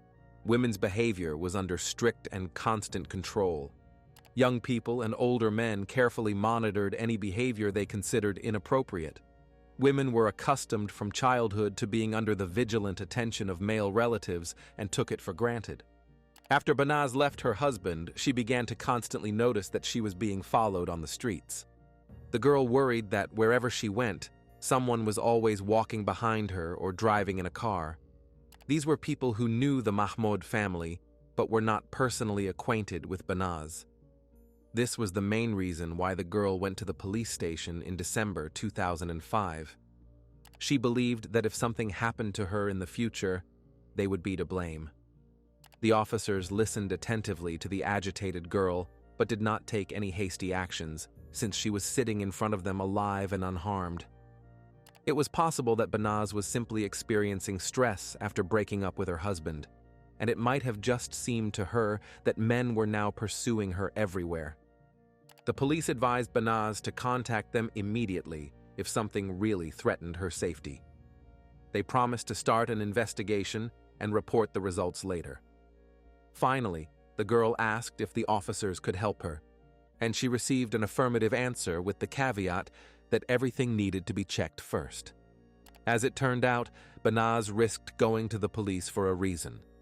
Unfortunately, the detectives did nothing to investigate her statements. They didn't interrogate the husband who subjected the girl to physical and moral abuse. They didn't summon Banaz's parents for a conversation. It took them 3 months just to officially register her statement, after which she was supposed to sign it. This was one of 5 cases when Banaz went to the police about threats she faced. The guardians of the law missed all the signs that the girl was in great danger. Their negligence turned into a tragedy. 2 months after Banaz went to the police, someone from the local community noticed her near a metro station in the company of Rahmat. Spotting the loving couple, the man immediately called the head of the Mahmoud family and reported what his daughter was up to. This provoked everything that happened next. That same day, a family council was organized at Ari Mahmoud's house, where all the men of their large family were summoned. A fateful decision was made there. The entire event was organized by Banaz's uncle, who had a stronger character than her father. Ari Aga expressed his desire to the younger family members that they defend the honor and get rid of Banaz, who had disgraced the entire clan. The family council resembled a gathering of organized crime leaders more than a relatives' conversation. For some reason, a group of male people decided they had the right to dispose of a young girl's life, to pass sentence on her. The wildest thing in this story is that they believed that in this way they would wash away the shame from the entire family.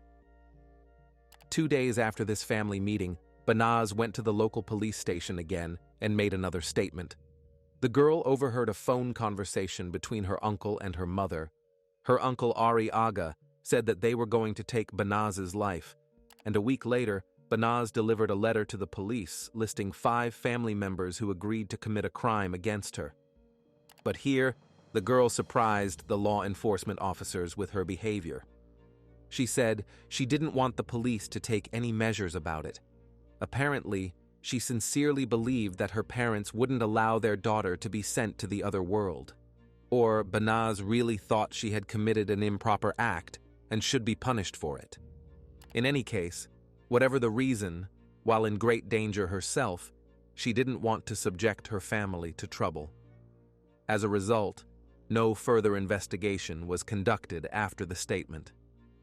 A few weeks after Banaz delivered the letter to the police, her father asked her to come to a relative's house to discuss the divorce issue.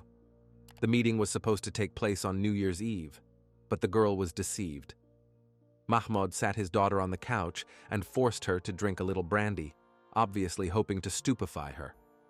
Banaz refused, but she had to do it anyway. The man asked the girl to sit quietly, watch TV, and not turn around. Feeling that something bad was being planned, she involuntarily looked back and saw her own father putting on gloves and taking a rope in his hands. Banaz already knew what would happen next. Apparently, her gaze embarrassed the man, and he left the room for a minute, thereby giving her a chance to escape. The girl rushed to the doors, but they were locked. At first, she just waved her arms in the window, hoping to attract the neighbors' attention, but no one noticed her. Then Banaz smashed the window with her fist and climbed out. She climbed over the fence and, staggering, hobbled barefoot down the road. Blood dripped from the cuts on her hands, and the alcohol she drank buzzed in her head. She was on the verge of losing consciousness. The girl had enough strength to reach the nearest cafe. She went inside and collapsed limply on the floor. The nurses and doctors at the hospital where the injured Banaz was taken said they had never seen anyone so frightened in their lives. The victim asked the staff to contact Rahmat Suleimani. When the young man learned what happened, he rushed to the clinic. Banaz was lying on a hospital gurney. Rahmat recorded the conversation with her on his mobile phone.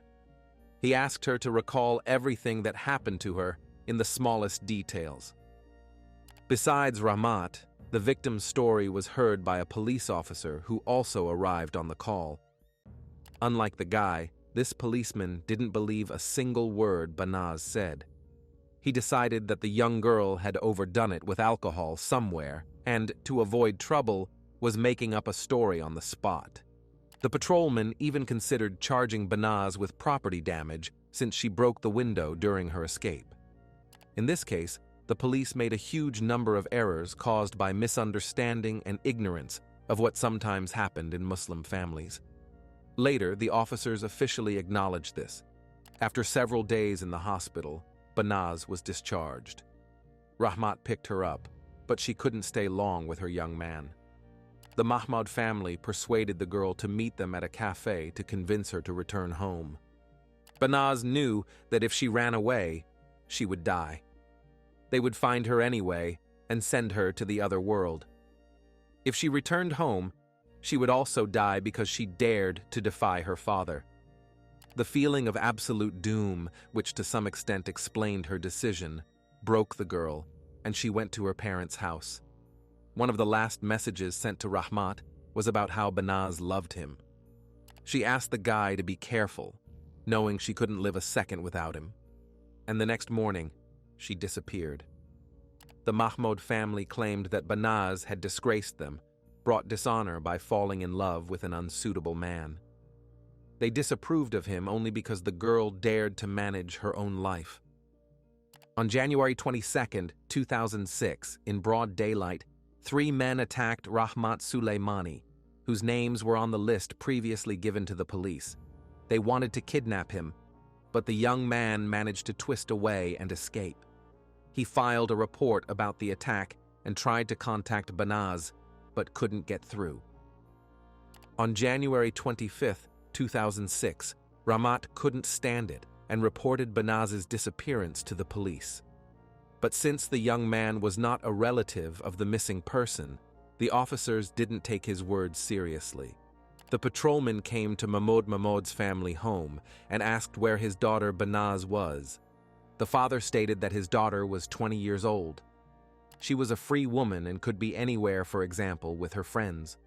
The head of the family mentioned that Banaz might not even come home to sleep, and that was normal for her. The police were satisfied with that answer. Moreover, neither the father nor the mother showed any concern. It could have ended there if Rahmat had backed off. He went to the police station day after day and tried to convince the officers that Banaz would never disappear without warning him. He reminded them of the girl's previous requests for help. His persistence somehow made the authorities stir. It was lucky that a woman who had recently taken the position of department head became interested in the case. She was probably the first law enforcement officer to treat this case with the full rigor of the law.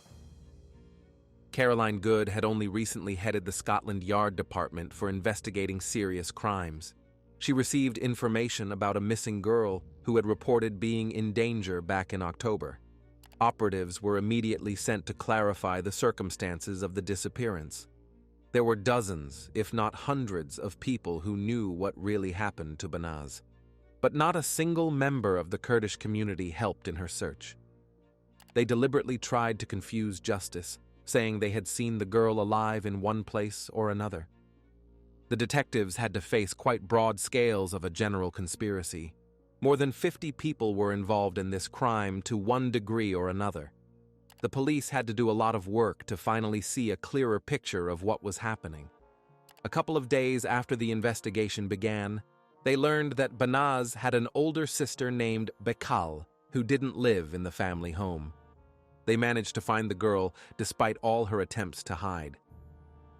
When police officers knocked on Bekal's door and said they were looking for her sister, the girl immediately understood. Something terrible had happened to Banaz. She didn't believe that her relatives knew nothing about her sister's whereabouts. Deep down, she felt that they were the ones who had a hand in her disappearance. Bekal agreed to help the investigation. However, this soon became known to the men of the Mahmoud family. In early March, someone from the Kurdish community found out Bekal's phone number. They called her to say that she would be next to follow Banaz. Considering that the men of the clan were somehow involved in the younger sister's disappearance, the risk for Bekal was catastrophic. The relatives had already found out her phone number, knew approximately in which area she had settled, and could show up at any moment. To be continued? This time, the police didn't wait for another person to disappear. They threw all their forces to ensure Bekal's safety. They moved her from house to house to prevent relatives from picking up the girl's trail, and it worked. The investigators directed all resources to this case, but the key to solving Banaz Mahmoud's disappearance was already in their hands. Banaz herself left it. It was the letter she brought to the police station in early December of the previous year. There, under numbers 1 to 5, were the names of relatives ready to commit a crime and get rid of the girl. These names were mentioned by Uncle Ari Aga himself when talking on the phone with Banaz's mother. Initially, he planned to eliminate not only his niece, but also her boyfriend, but apparently something went wrong. Thanks to this letter, the police were able to subsequently identify some of the people the girl talked about. The letter turned out to be accurate. The descriptions of the people matched in all details. The Serious Crimes Department hoped to the last to find the girl alive. the missing girl's parents and Uncle Ari Aga were questioned, and searches were conducted in their homes. All of them refused to cooperate. In addition, the detectives encountered attempts by other members of the Kurdish community to hinder the investigation and protect those involved in the crime. During the interrogation, the detectives identified inconsistencies in what Banaz's father said initially. The analysis of Rahmat Suleimani's phone records also helped, where Mahmoud appeared in a completely different light. He was never the indulgent parent he tried to portray himself as in the first meeting with the police. And checking Banaz's previous appeals to the station for help allowed the detectives to compile a list of persons of interest. Omar Hussein, Mohammed Marid Ali, and Mohammed Hama were Banaz's cousins. The initial task of the investigation was to find these three. As a result, only one, Mohammed Hama, was arrested. On February 4, 2006, he was charged with the murder of his sister.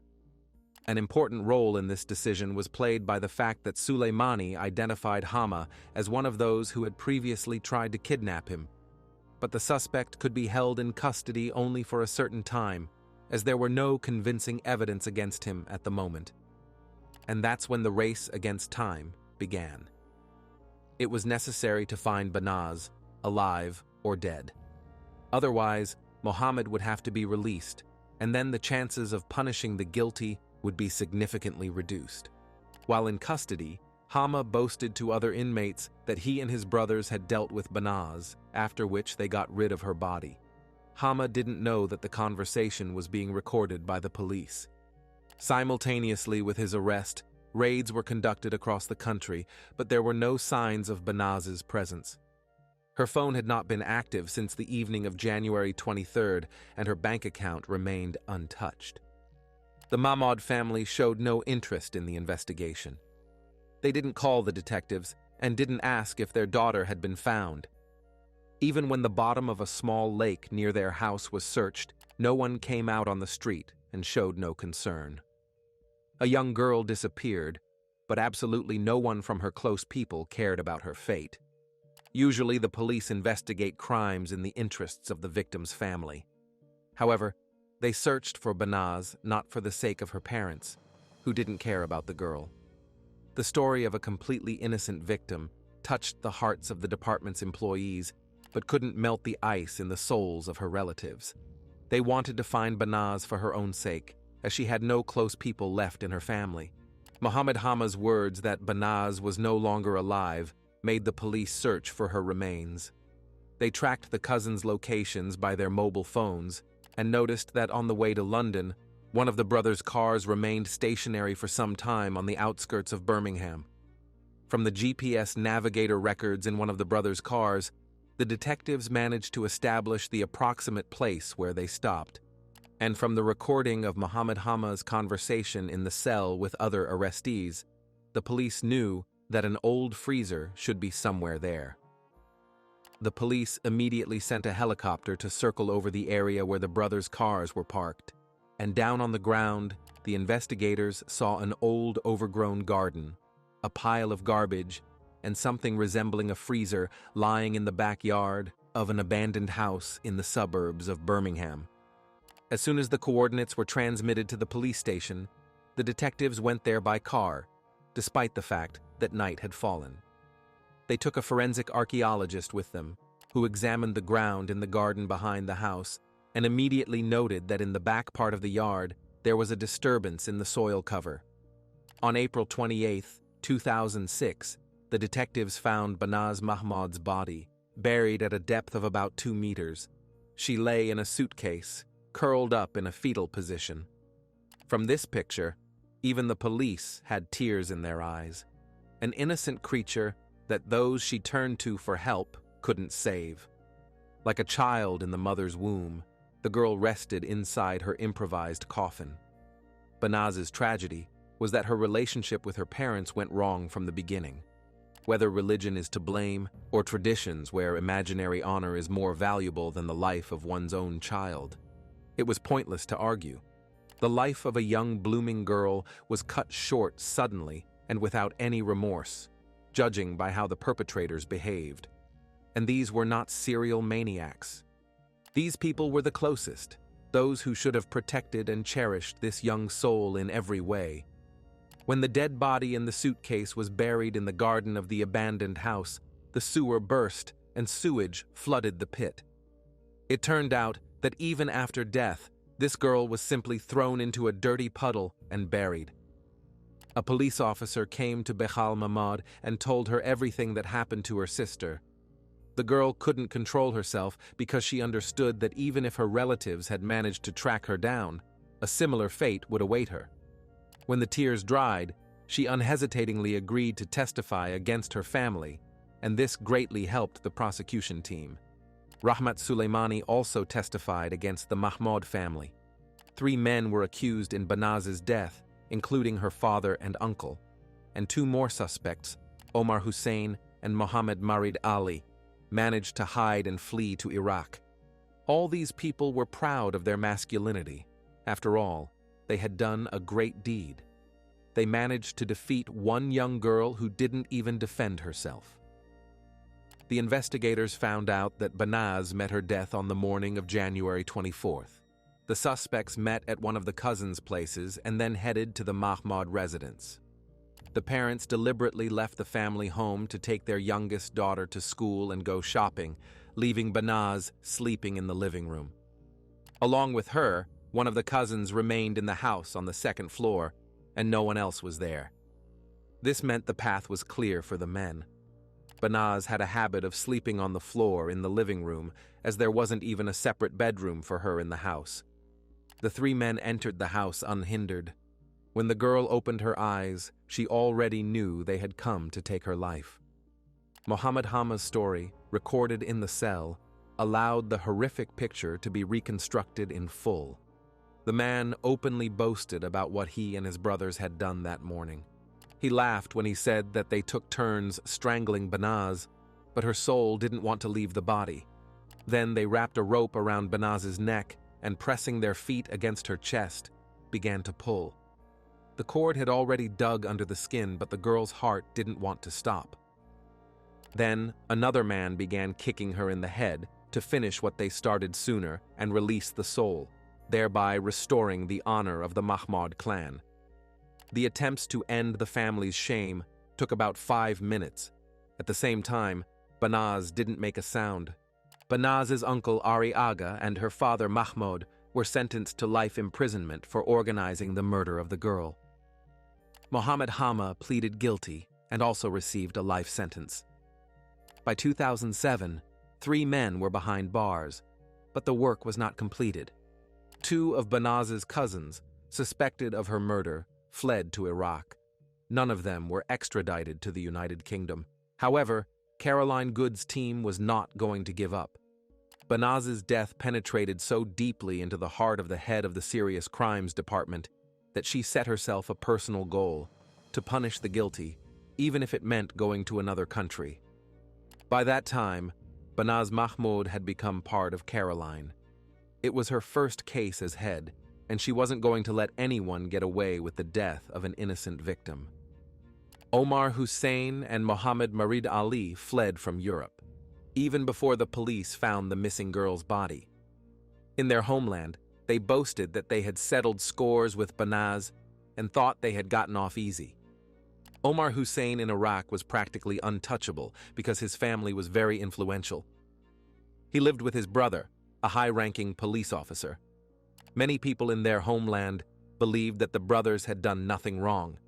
If Banaz had brought shame to her family, she should have died. One day, Omar Hussein quarreled with one of his brothers, and he shot him in the leg with a machine gun. As soon as the man ended up in the hospital, he was immediately arrested. The second suspect, Mohammed Marid Ali, got into a car accident. He hit a teenager and tried to flee. He was arrested by the local police. Caroline Good's team went to Iraq to secure the extradition of these 2 men from there. The whole process took 3 years, but in the end, they succeeded. Caroline Good fulfilled the promise she made to herself. Both Mohammed Marid Ali and Omar Hussein were also sentenced to life imprisonment.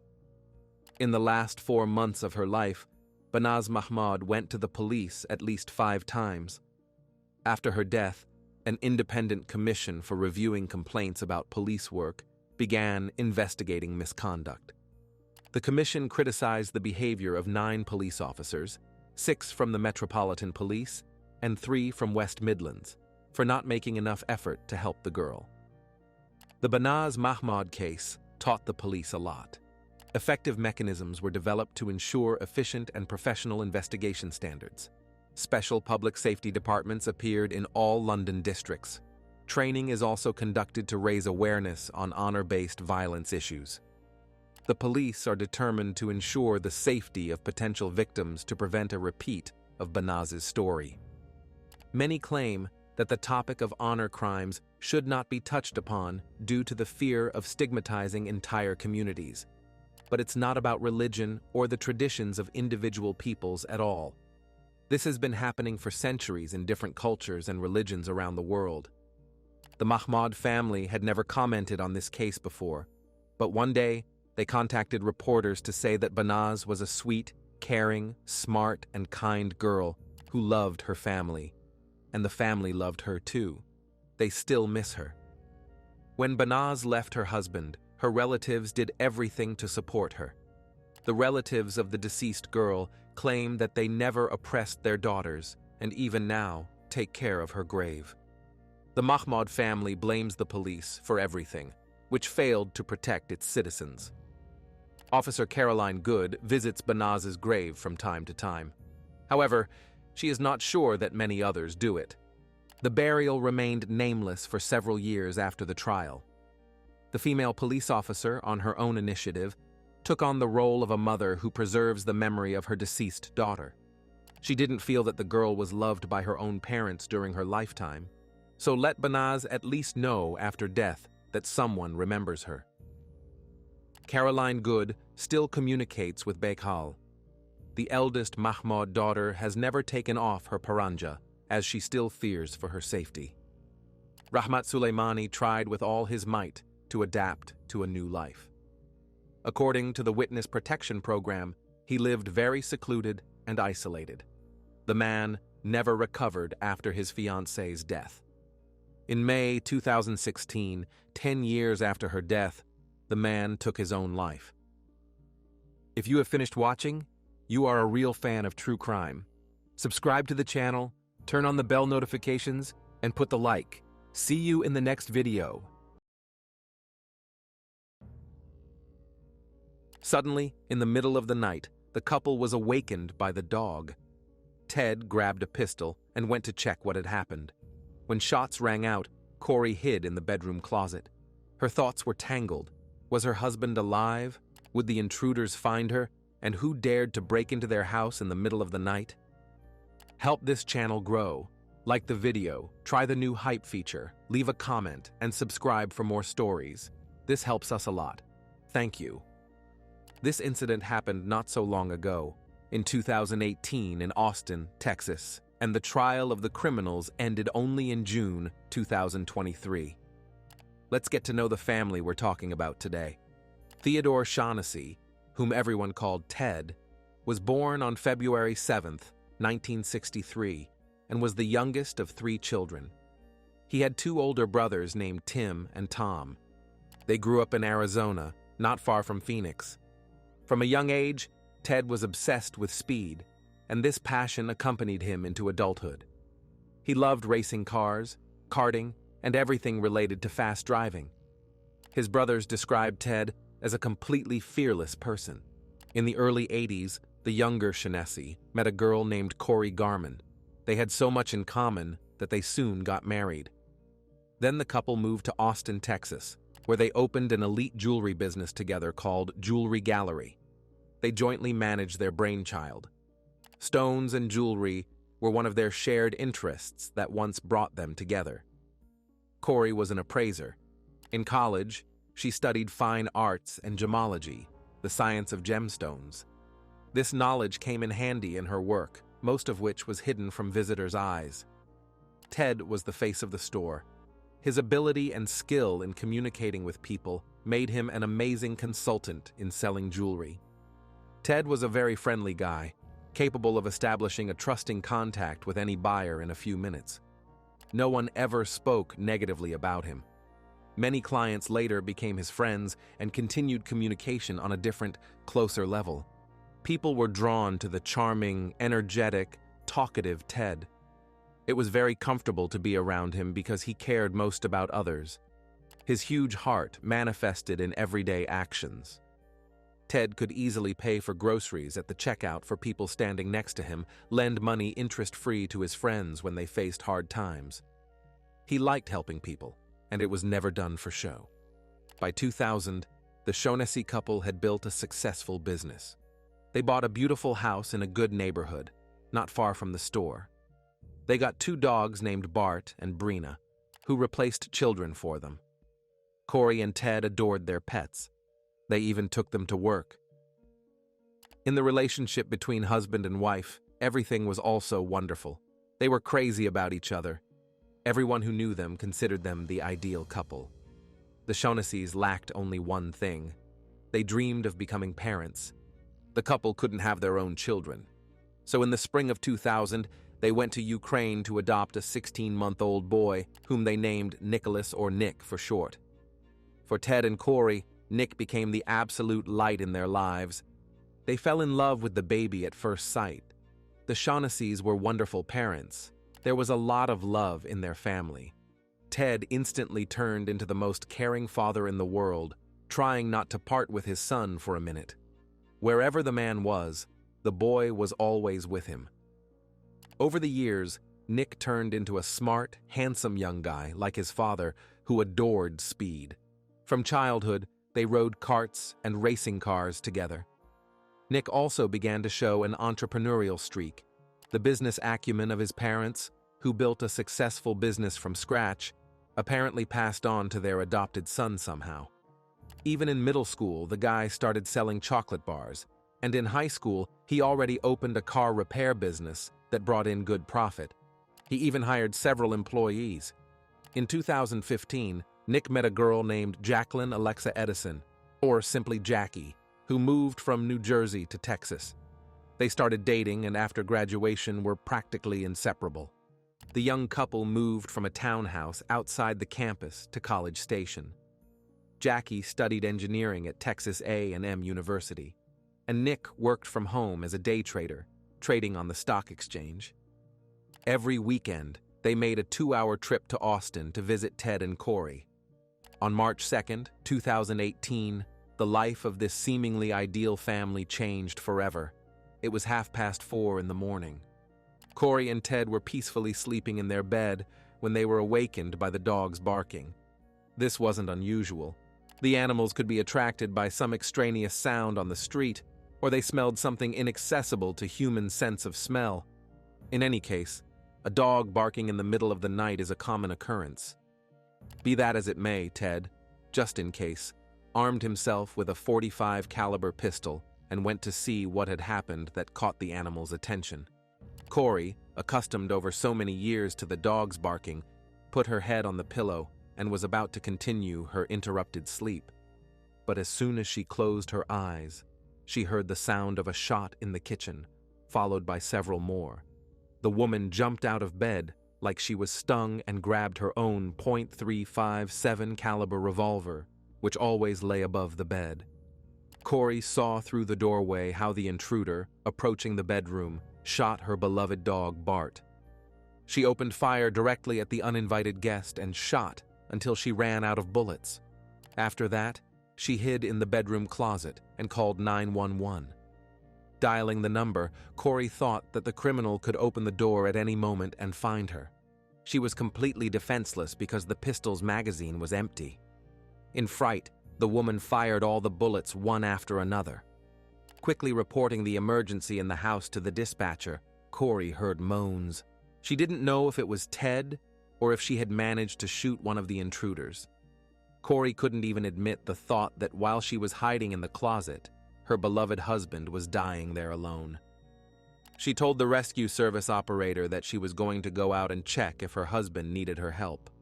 However, the dispatcher literally ordered the woman to stay in hiding until the police arrived. Corey's heart was breaking from pain for Ted, but she was forced to sit in the darkness of the closet and wait for the patrol car to arrive. 15 minutes seemed like an eternity to Corey.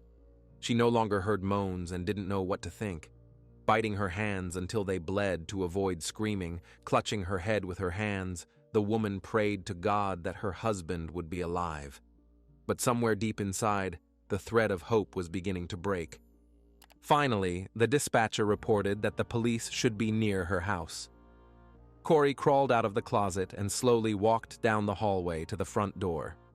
Her path passed near the kitchen. Ted, with whom she had lived for 30 years in love and harmony, lay dead on the floor in a pool of his own blood, and several bullet casings lay nearby. As if in a fog, the woman passed by the terrible sight and opened the front door to let in the emergency response officers.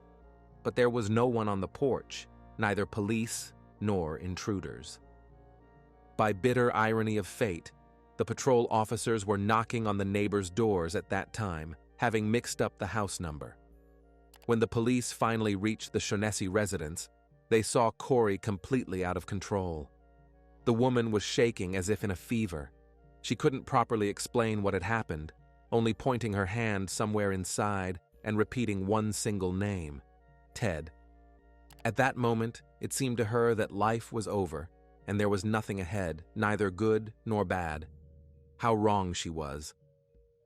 Corey was led away and seated in a patrol car while emergency response officers inspected the house. Ted Shonessy's death was pronounced at 5:14 a.m. after he was shot 4 times. Coming to her senses a little, Corey called her son Nick, who was 19 at the time, and told him that his father had just been shot. The guy, in absolute incomprehension, tried to find out what had happened, but Corey only said that right now she needed her son to be nearby. Nick and his girlfriend Jackie immediately got into the car and made the 2-hour drive from College Station to Austin, to his parents' house. They arrived around 8 a.m. and stayed there for the next 3 months, providing all kinds of support and consolation to a loved one crushed by grief. Ted and Corey had been married for 30 years. After the move, she was left alone in this big house for the first time in a very long time, without her husband and without one of her dogs, in the house where her husband was shot while she hid in the bedroom closet. Rumors about the nighttime crime instantly spread throughout the community. No one could believe that 55-year-old Ted had passed away at such a wonderful age when everything was already there and one could just enjoy life. People didn't understand who needed to take the life of such a bright person. Friends and neighbors, as much as possible, tried to help Corey overcome this pain, learn to live without Ted, a man who fully justified the opinion that he was ready to give his own life for another. It was a rare gift, and Ted deserved to live to old age. But someone decided otherwise, destroying an entire family's life at once. Investigators immediately got to work. First, they inspected the house for possible evidence. In the kitchen, where the owner was shot, they found 2 different caliber casings. Pistols of .40 and .380 caliber were used. This meant that 2 shooters were likely involved. There were no signs of forced entry. Only in Nick's old bedroom was the window open and the protective screen pushed outward. Therefore, it was assumed that this is how the intruders entered. A fingerprint was also found on the window, urgently sent for testing. There was a dresser in the room, and in its bottom drawer lay a box for a .40 caliber pistol. But the case was empty. This was the only thing missing in the entire house. It was this weapon that one of the criminals used in the shootout. So it turned out that Ted died from a bullet fired from his own pistol. Since the Shonessys were owners of a prestigious jewelry store and lived in this big, beautiful house, the first version that arose for the detectives was robbery. The jewelry gallery sold jewelry worth not $1,000. It was an elite store, and the price of items in it reached $1 million. The police first interrogated Nick, Corey, and Jackie, as family members might have important information. Their phones were also taken for checking. The relatives wanted to do everything possible to help the police in their investigation. The conversation with Nick confirmed his alibi, and his phone call records proved that he was 2 hours away in College Station at the time of the attack. The Shonessy house had a security system installed. The son had access to this system through an app on his phone because he helped his parents figure out modern technologies. It turned out that Nick's mother and father only armed the house when both left. Almost all other times it was turned off. But in fact, the security system still provided some useful information. It showed that the old window in Nick's bedroom was opened at 4:27 a.m. 17 minutes later, at 4:44 a.m., the system warned of broken glass in the kitchen. And this happened around the same time the shooting started. This meant that the criminals were in the Shonessy house for 17 minutes before Ted encountered them in the kitchen. During this period, they could inspect the house for what to steal. Most likely, the intruders knew that expensive jewelry, or at least cash, might be stored in this house. There was a safe in the house and many things that could be stolen. Corey herself believed it was a failed robbery. However, the investigators thought otherwise. Because nothing was stolen except the .40 caliber pistol, the main target, in their opinion, could have been the owners themselves. The criminals knew that besides Ted, Corey was in the building. If they had broken in for robbery, they could have pointed a gun at the woman and tried to extract the safe code from her or force her to give them some jewelry or money. But they didn't do that. The detectives believed it was a targeted attack on the Shonessys. The intruders were surely familiar with the family. Otherwise, why stage an attack and show up at the house without their own weapons? Most likely, the criminals knew where this .40 caliber pistol was stored. In addition, at least 3 cars were parked in the driveway. It would be clear to any intruder that someone was home. The dogs barking would also make the kidnappers retreat. So it's unlikely they would enter the house knowing the owners were inside. In Texas, almost every home has weapons. The Shonessys had about 20 pistols lying in different places in the house. For these reasons, the investigators wanted to check other versions not related to a failed robbery. When they talked to Nick, he actually gave them a couple of leads to check. The guy told the officers about an incident that happened in the 90s. At that time, Ted managed a pawn shop. One day, armed robbers burst into the store and opened fire. Ted also had a pistol. He fired back and wounded one of the attackers. In the end, the criminals were arrested and put behind bars for attempted robbery. Nick said that perhaps they were released and, harboring a grudge against Shonessy, wanted revenge. The detectives studied this line of investigation, but found no evidence that the previously convicted were anywhere near Ted's house at the time of the attack. Therefore, this version turned out to be a dead end. Nick's other lead was that the neighbor, whose house the police mistakenly raided, asked the young man to conduct some investigation for her. The woman suspected her husband of infidelity and asked Nick to follow him for a certain fee.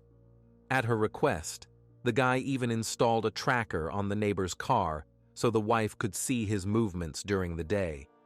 According to Nick, this man might have learned about the surveillance and wished death on his wife or the one who revealed the secret to her. Perhaps he hired people to get rid of his spouse.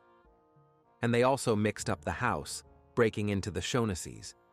This version was far-fetched, but if the police mixed up the houses, why couldn't the criminals make a mistake?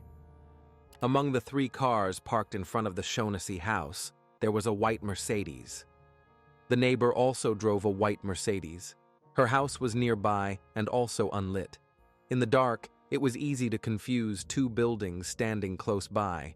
The detectives went to the neighbor and asked what she thought about it.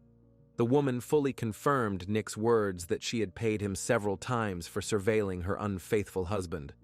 But she was absolutely not worried about her life, since her husband would gain nothing from it. Moreover, the man was unaware that Nick was watching him from time to time. So the lead with the vengeful neighbor also turned out to be dead for the investigators. Since there were no more viable versions, the detectives turned their attention to Corey and began considering her as the main suspect. There were many strange coincidences that needed to be explained somehow. The first and biggest question was why the robbers left the woman alive, even though they knew she was in the house. Moreover, she shot at them until she ran out of bullets. So why didn't they try to find her and force her to give the safe code and hand over the savings? The investigators also asked Corey about the .40 caliber pistol that disappeared from the case in the dresser drawer. And she told them that they had a lot of weapons in different places for protection. Most likely the pistol was somewhere in the jewelry store. However, during the search there, it wasn't found. It couldn't be found in the house either. The widow assured that there were gun safes in different rooms, and she didn't remember where what was. The fact that Corey was clearly nervous only strengthened the police's suspicions. Also, Corey was the sole beneficiary of Ted's life insurance policy for $1 million. After her husband's death, the woman soon tried to cash in this insurance policy. Ted was the face of their jewelry business, and Corey struggled to stay afloat without him. She called the insurance company and asked when they would pay her the money, to which she received the answer that they couldn't cash the policy because she was a suspect in her husband's death. That's how Corey learned about it, and it was a blow below the belt. While she desperately tried to come to terms with Ted's loss, they decided to accuse her of his death. Not only would she have to close their business, Ted's legacy, but now she was under close scrutiny from law enforcement. She and Ted were one whole, and now Corey had to learn to live without him. Besides that, the widow had to somehow prove that she had nothing to do with her husband's death. Then, on top of everything she had to go through, she received some more important news from the detectives. During the search of Nick and Jackie's townhouse, the investigators found their marriage certificates. It turned out that the young people had secretly married 8 months ago, in the summer of 2017, and they didn't bother to tell Corey or Ted about it. The mother learned about her son's marriage from the detectives investigating the case. No matter how offensive it was to her, she welcomed Jackie into her home with open arms. Corey wanted the girl to feel like a member of the Shonessy family, so she threw a party for the newlyweds and also gave her daughter-in-law a diamond pendant as a kind of wedding gift. Planning this party distracted Corey a little from all that unbearable pain that was burning her from the inside. And another pleasant distraction was that together they tried to save the family business. Nick agreed to work at the jewelry gallery instead of Ted, and Jackie took an academic leave from university until the end of the year to help the Shonessys cope with the difficulties. After all, now she was part of their family. Meanwhile, the police received the results on the fingerprint found on the open window in the house. The results matched an employee of a window and door manufacturing company who had previously installed windows in the Shonessy house. This person didn't even live in Texas. He lived in Minnesota. It turned out that the lead led nowhere, but the police were sure that the intruders entered the house through this window. They remembered that when interrogating Nick, the guy mentioned how he himself had climbed in and out through this window many times, so his parents wouldn't notice. It was a kind of emergency entrance and exit. When the detectives asked him if anyone else knew about this window, he unhesitatingly replied that his friend, Spencer Patterson. In fact, Nick didn't have many friends. He had known Spencer for a long time and they were very close, since he was the only one who knew about Nick and Jackie's marriage. Nick told the detectives that Patterson wasn't as lucky with parents as he was. His friend worked at a hated job that he couldn't stand, and at the same time was getting an education in Texas. So the portrait of Spencer drawn by Nick made the detectives wonder if a less fortunate friend, who knew everything about the Shonessy family and experienced financial difficulties, could have broken into their house for robbery. The officers also didn't give up hope of finding the .40 and .380 caliber pistols used in the shooting. In a conversation with Nick, they managed to find out that he had given Spencer a .380 caliber pistol. The police used the information and went to talk to Nick's friend. For the most part, the young man was very frank with the detectives. He confirmed that he knew about the window because he and Nick often entered the house through it. This happened when they had a little to drink and didn't want the mother or father to find out. The investigators also searched Spencer's house and car and found a .380 caliber pistol in the car, given to him by Nick. but ballistic examination showed that this weapon was not used in the attack. Mobile phone records also showed that the guy was not near the Shonessy house that night. Although the detectives really believed that Spencer was hiding something, he definitely did not participate in the crime against Ted, so all suspicions were lifted from him. However, the chain of Patterson's interrogations actually led them to a new suspect, Nick Shonessy. The investigators couldn't help but notice that it was he who gave them Spencer's name, casting a shadow of doubt on his friend. It was he who told about the armed robbery incident in the 90s. He reported about the neighbor and her unfaithful husband. It was he who directed the detectives in a million different ways, none of which yielded results. On one hand, it might seem that the son just wanted to quickly find the person who took his father's life. On the other, his versions, along with his other actions, raised more suspicions. Nick behaved too strangely after his father's tragic death.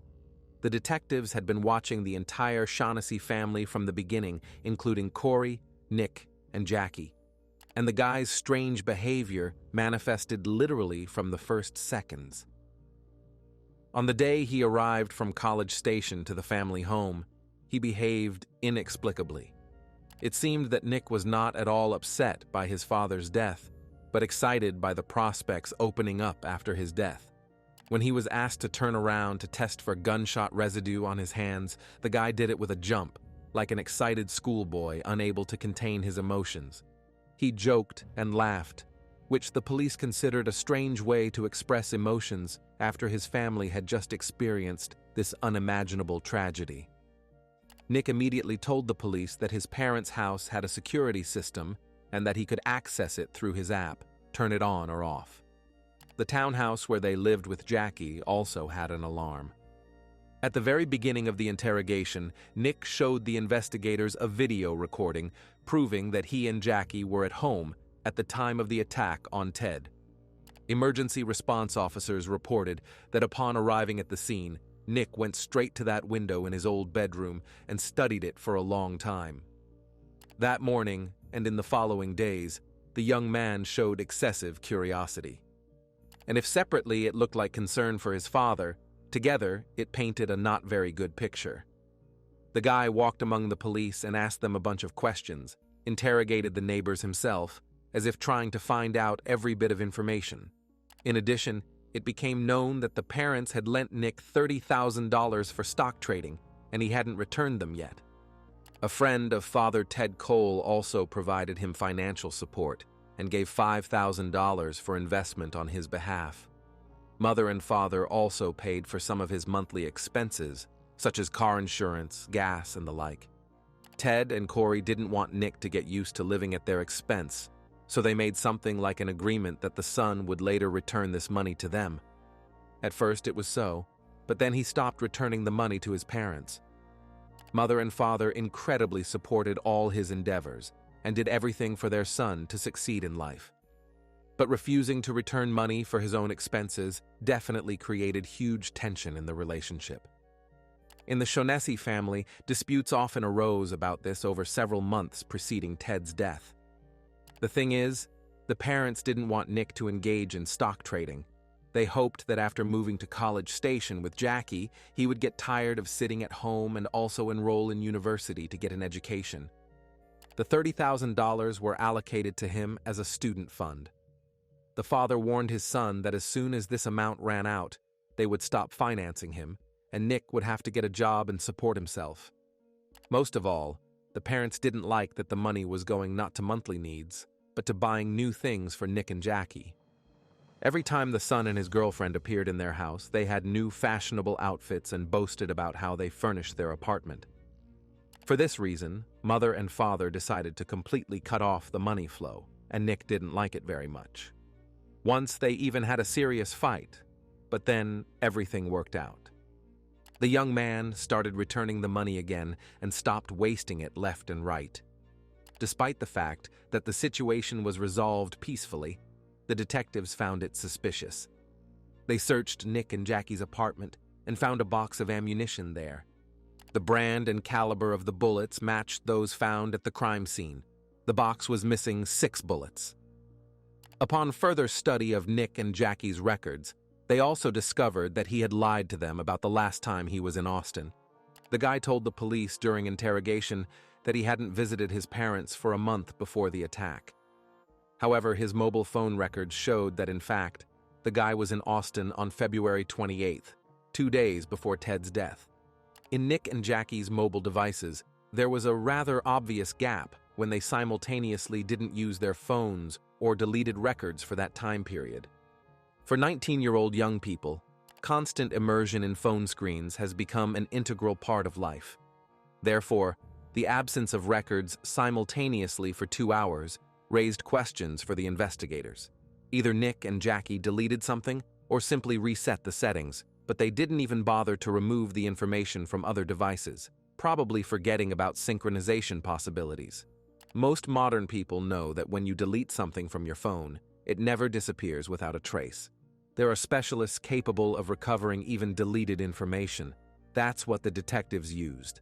They found everything that was missing on the mobile phones.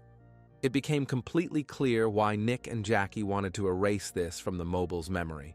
There were quite compromising messages sent a few days before the incident at the Shonessy house. They pointed to a conspiracy for contract killing. It was about certain amounts that the young people had to pay someone in advance. Also, the deleted correspondence from the phones showed that the newlyweds were in a much worse financial situation than Nick's parents assumed. Among the records were also messages from the neighbor reminding Nick that if he didn't return the $2,600 she owed him, the woman would go to Ted and Corey and tell them everything. Even screenshots of the banking app were deleted, where it was clearly visible that their bank accounts had less than $2. Nick's phone records showed that he accessed his parents' home security system at 5:39 a.m. It turns out he already knew that an attack had been made on his parents' house. It's unclear why he then put on a show when Corey called him and told him about his father's death. Nick pretended to be shocked by the news, although in fact, he was already aware that something had happened in the house. Essentially, he had no need to access the security system early in the morning, and if for some reason he did access it and saw that the house had been broken into, he would have tried to contact his parents himself and warn them. Investigating this case, the detectives called Nick's friend Spencer Patterson for interrogation again because they felt the guy was hiding something from them. And during the second interrogation, Spencer said that once Nick, knowing he needed money, offered to pay him for killing his parents. He boasted that after their death, he would receive an insurance payout of $1 million for each, and he would also inherit their house and jewelry business, worth about $6 million in total. Almost 3 months later, on May 29, 2018, Nick and Jackie were arrested on charges of solicitation, punishable by death. Corey didn't know the information the detectives had, so she was shocked by what was happening and convinced it was some mistake. She thought the detectives had targeted her son just as they had targeted her before. The woman firmly believed that Nick, whom they loved so much, supported and gave all opportunities to become successful and need nothing, couldn't do something like that. Imagine your husband and your dog being killed almost before your eyes, and then your son and his girlfriend, who supported and comforted you during the hardest and most traumatic time of your life, being accused of organizing the assassination. And this seemed like complete madness to Corey. 2 weeks later, Jackie was released on bail, and for the widow, this was almost a relief because the woman thought the mistake was starting to resolve, and soon her son would also be free. Unfortunately, it wasn't so. The detectives knew that Nick and Jackie themselves were not responsible for the attack. They were at home when the crime was committed against their closest people, but they were aware of the impending killing. Thanks to surveillance cameras, the police were able to track 2 men entering Nick and Jackie's house on February 28th, just 2 days before the incident. It turned out that a person named Johnny Leon asked his acquaintance Cameron Vosmer to help the young couple with the move. When they entered Nick's house, Cameron heard that it wasn't about moving at all. In fact, the young man wanted his parents' death and offered a large sum. Vosmer refused to participate in this and left the apartment. The detectives managed to find this man and thus get on the criminal's trail. 21-year-old Johnny Leon was arrested and interrogated. At first, he denied everything, but when presented with irrefutable evidence, he broke down and told about the attack and the conspiracy.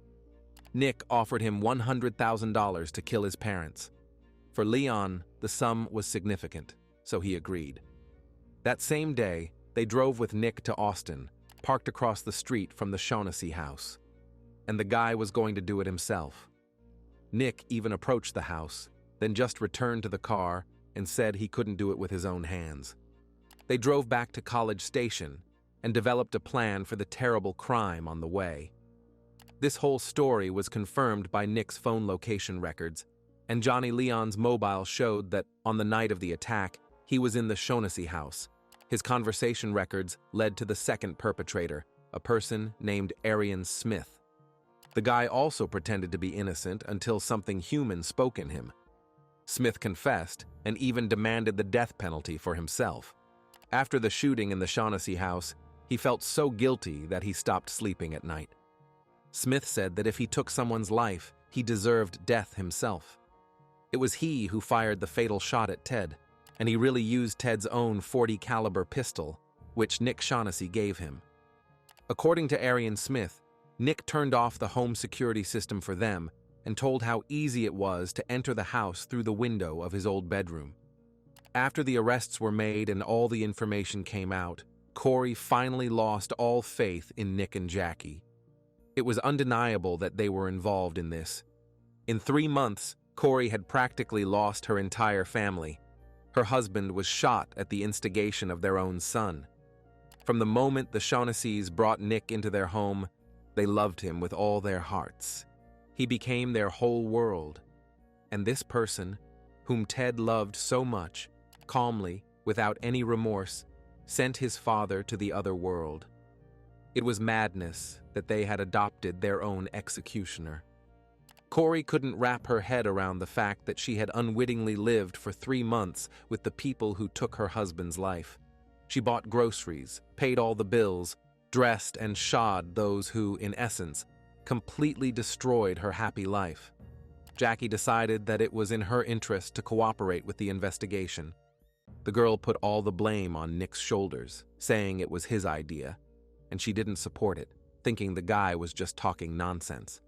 She allegedly couldn't even think that he would dare to attack his own parents. According to Nick, lately his father was depressed, so by taking his life, he practically did him a favor and relieved him of mental torment.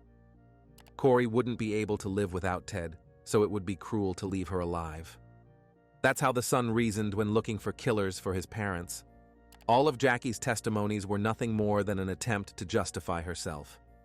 The deleted messages from the phones showed that the girl was aware of the impending crime. Nevertheless, she calmly lived all these 3 months next to Corey at her expense.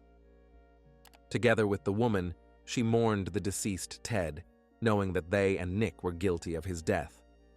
However, for the information about the crime, Jackie was released on bail. She returned to student life, started going to parties and dating other guys. Nicholas Shonessy, Johnny Leon, and Arian Smith were charged with a serious crime with a lethal outcome. In April 2021, all 3 men pleaded guilty in exchange for a sentence of 35 years in prison with the possibility of parole. In June 2023, Jacqueline Alexa Shonessy, aka Jackie, agreed to a deal and pleaded guilty to attempted conspiracy to commit murder. The court gave her a so-called deferred adjudication. In Texas, this means that a person can plead guilty to committing a crime and receive probation, but ultimately not be convicted of that crime. Jackie had to spend only 120 days in the county jail. For the next 10 years, she will be on probation.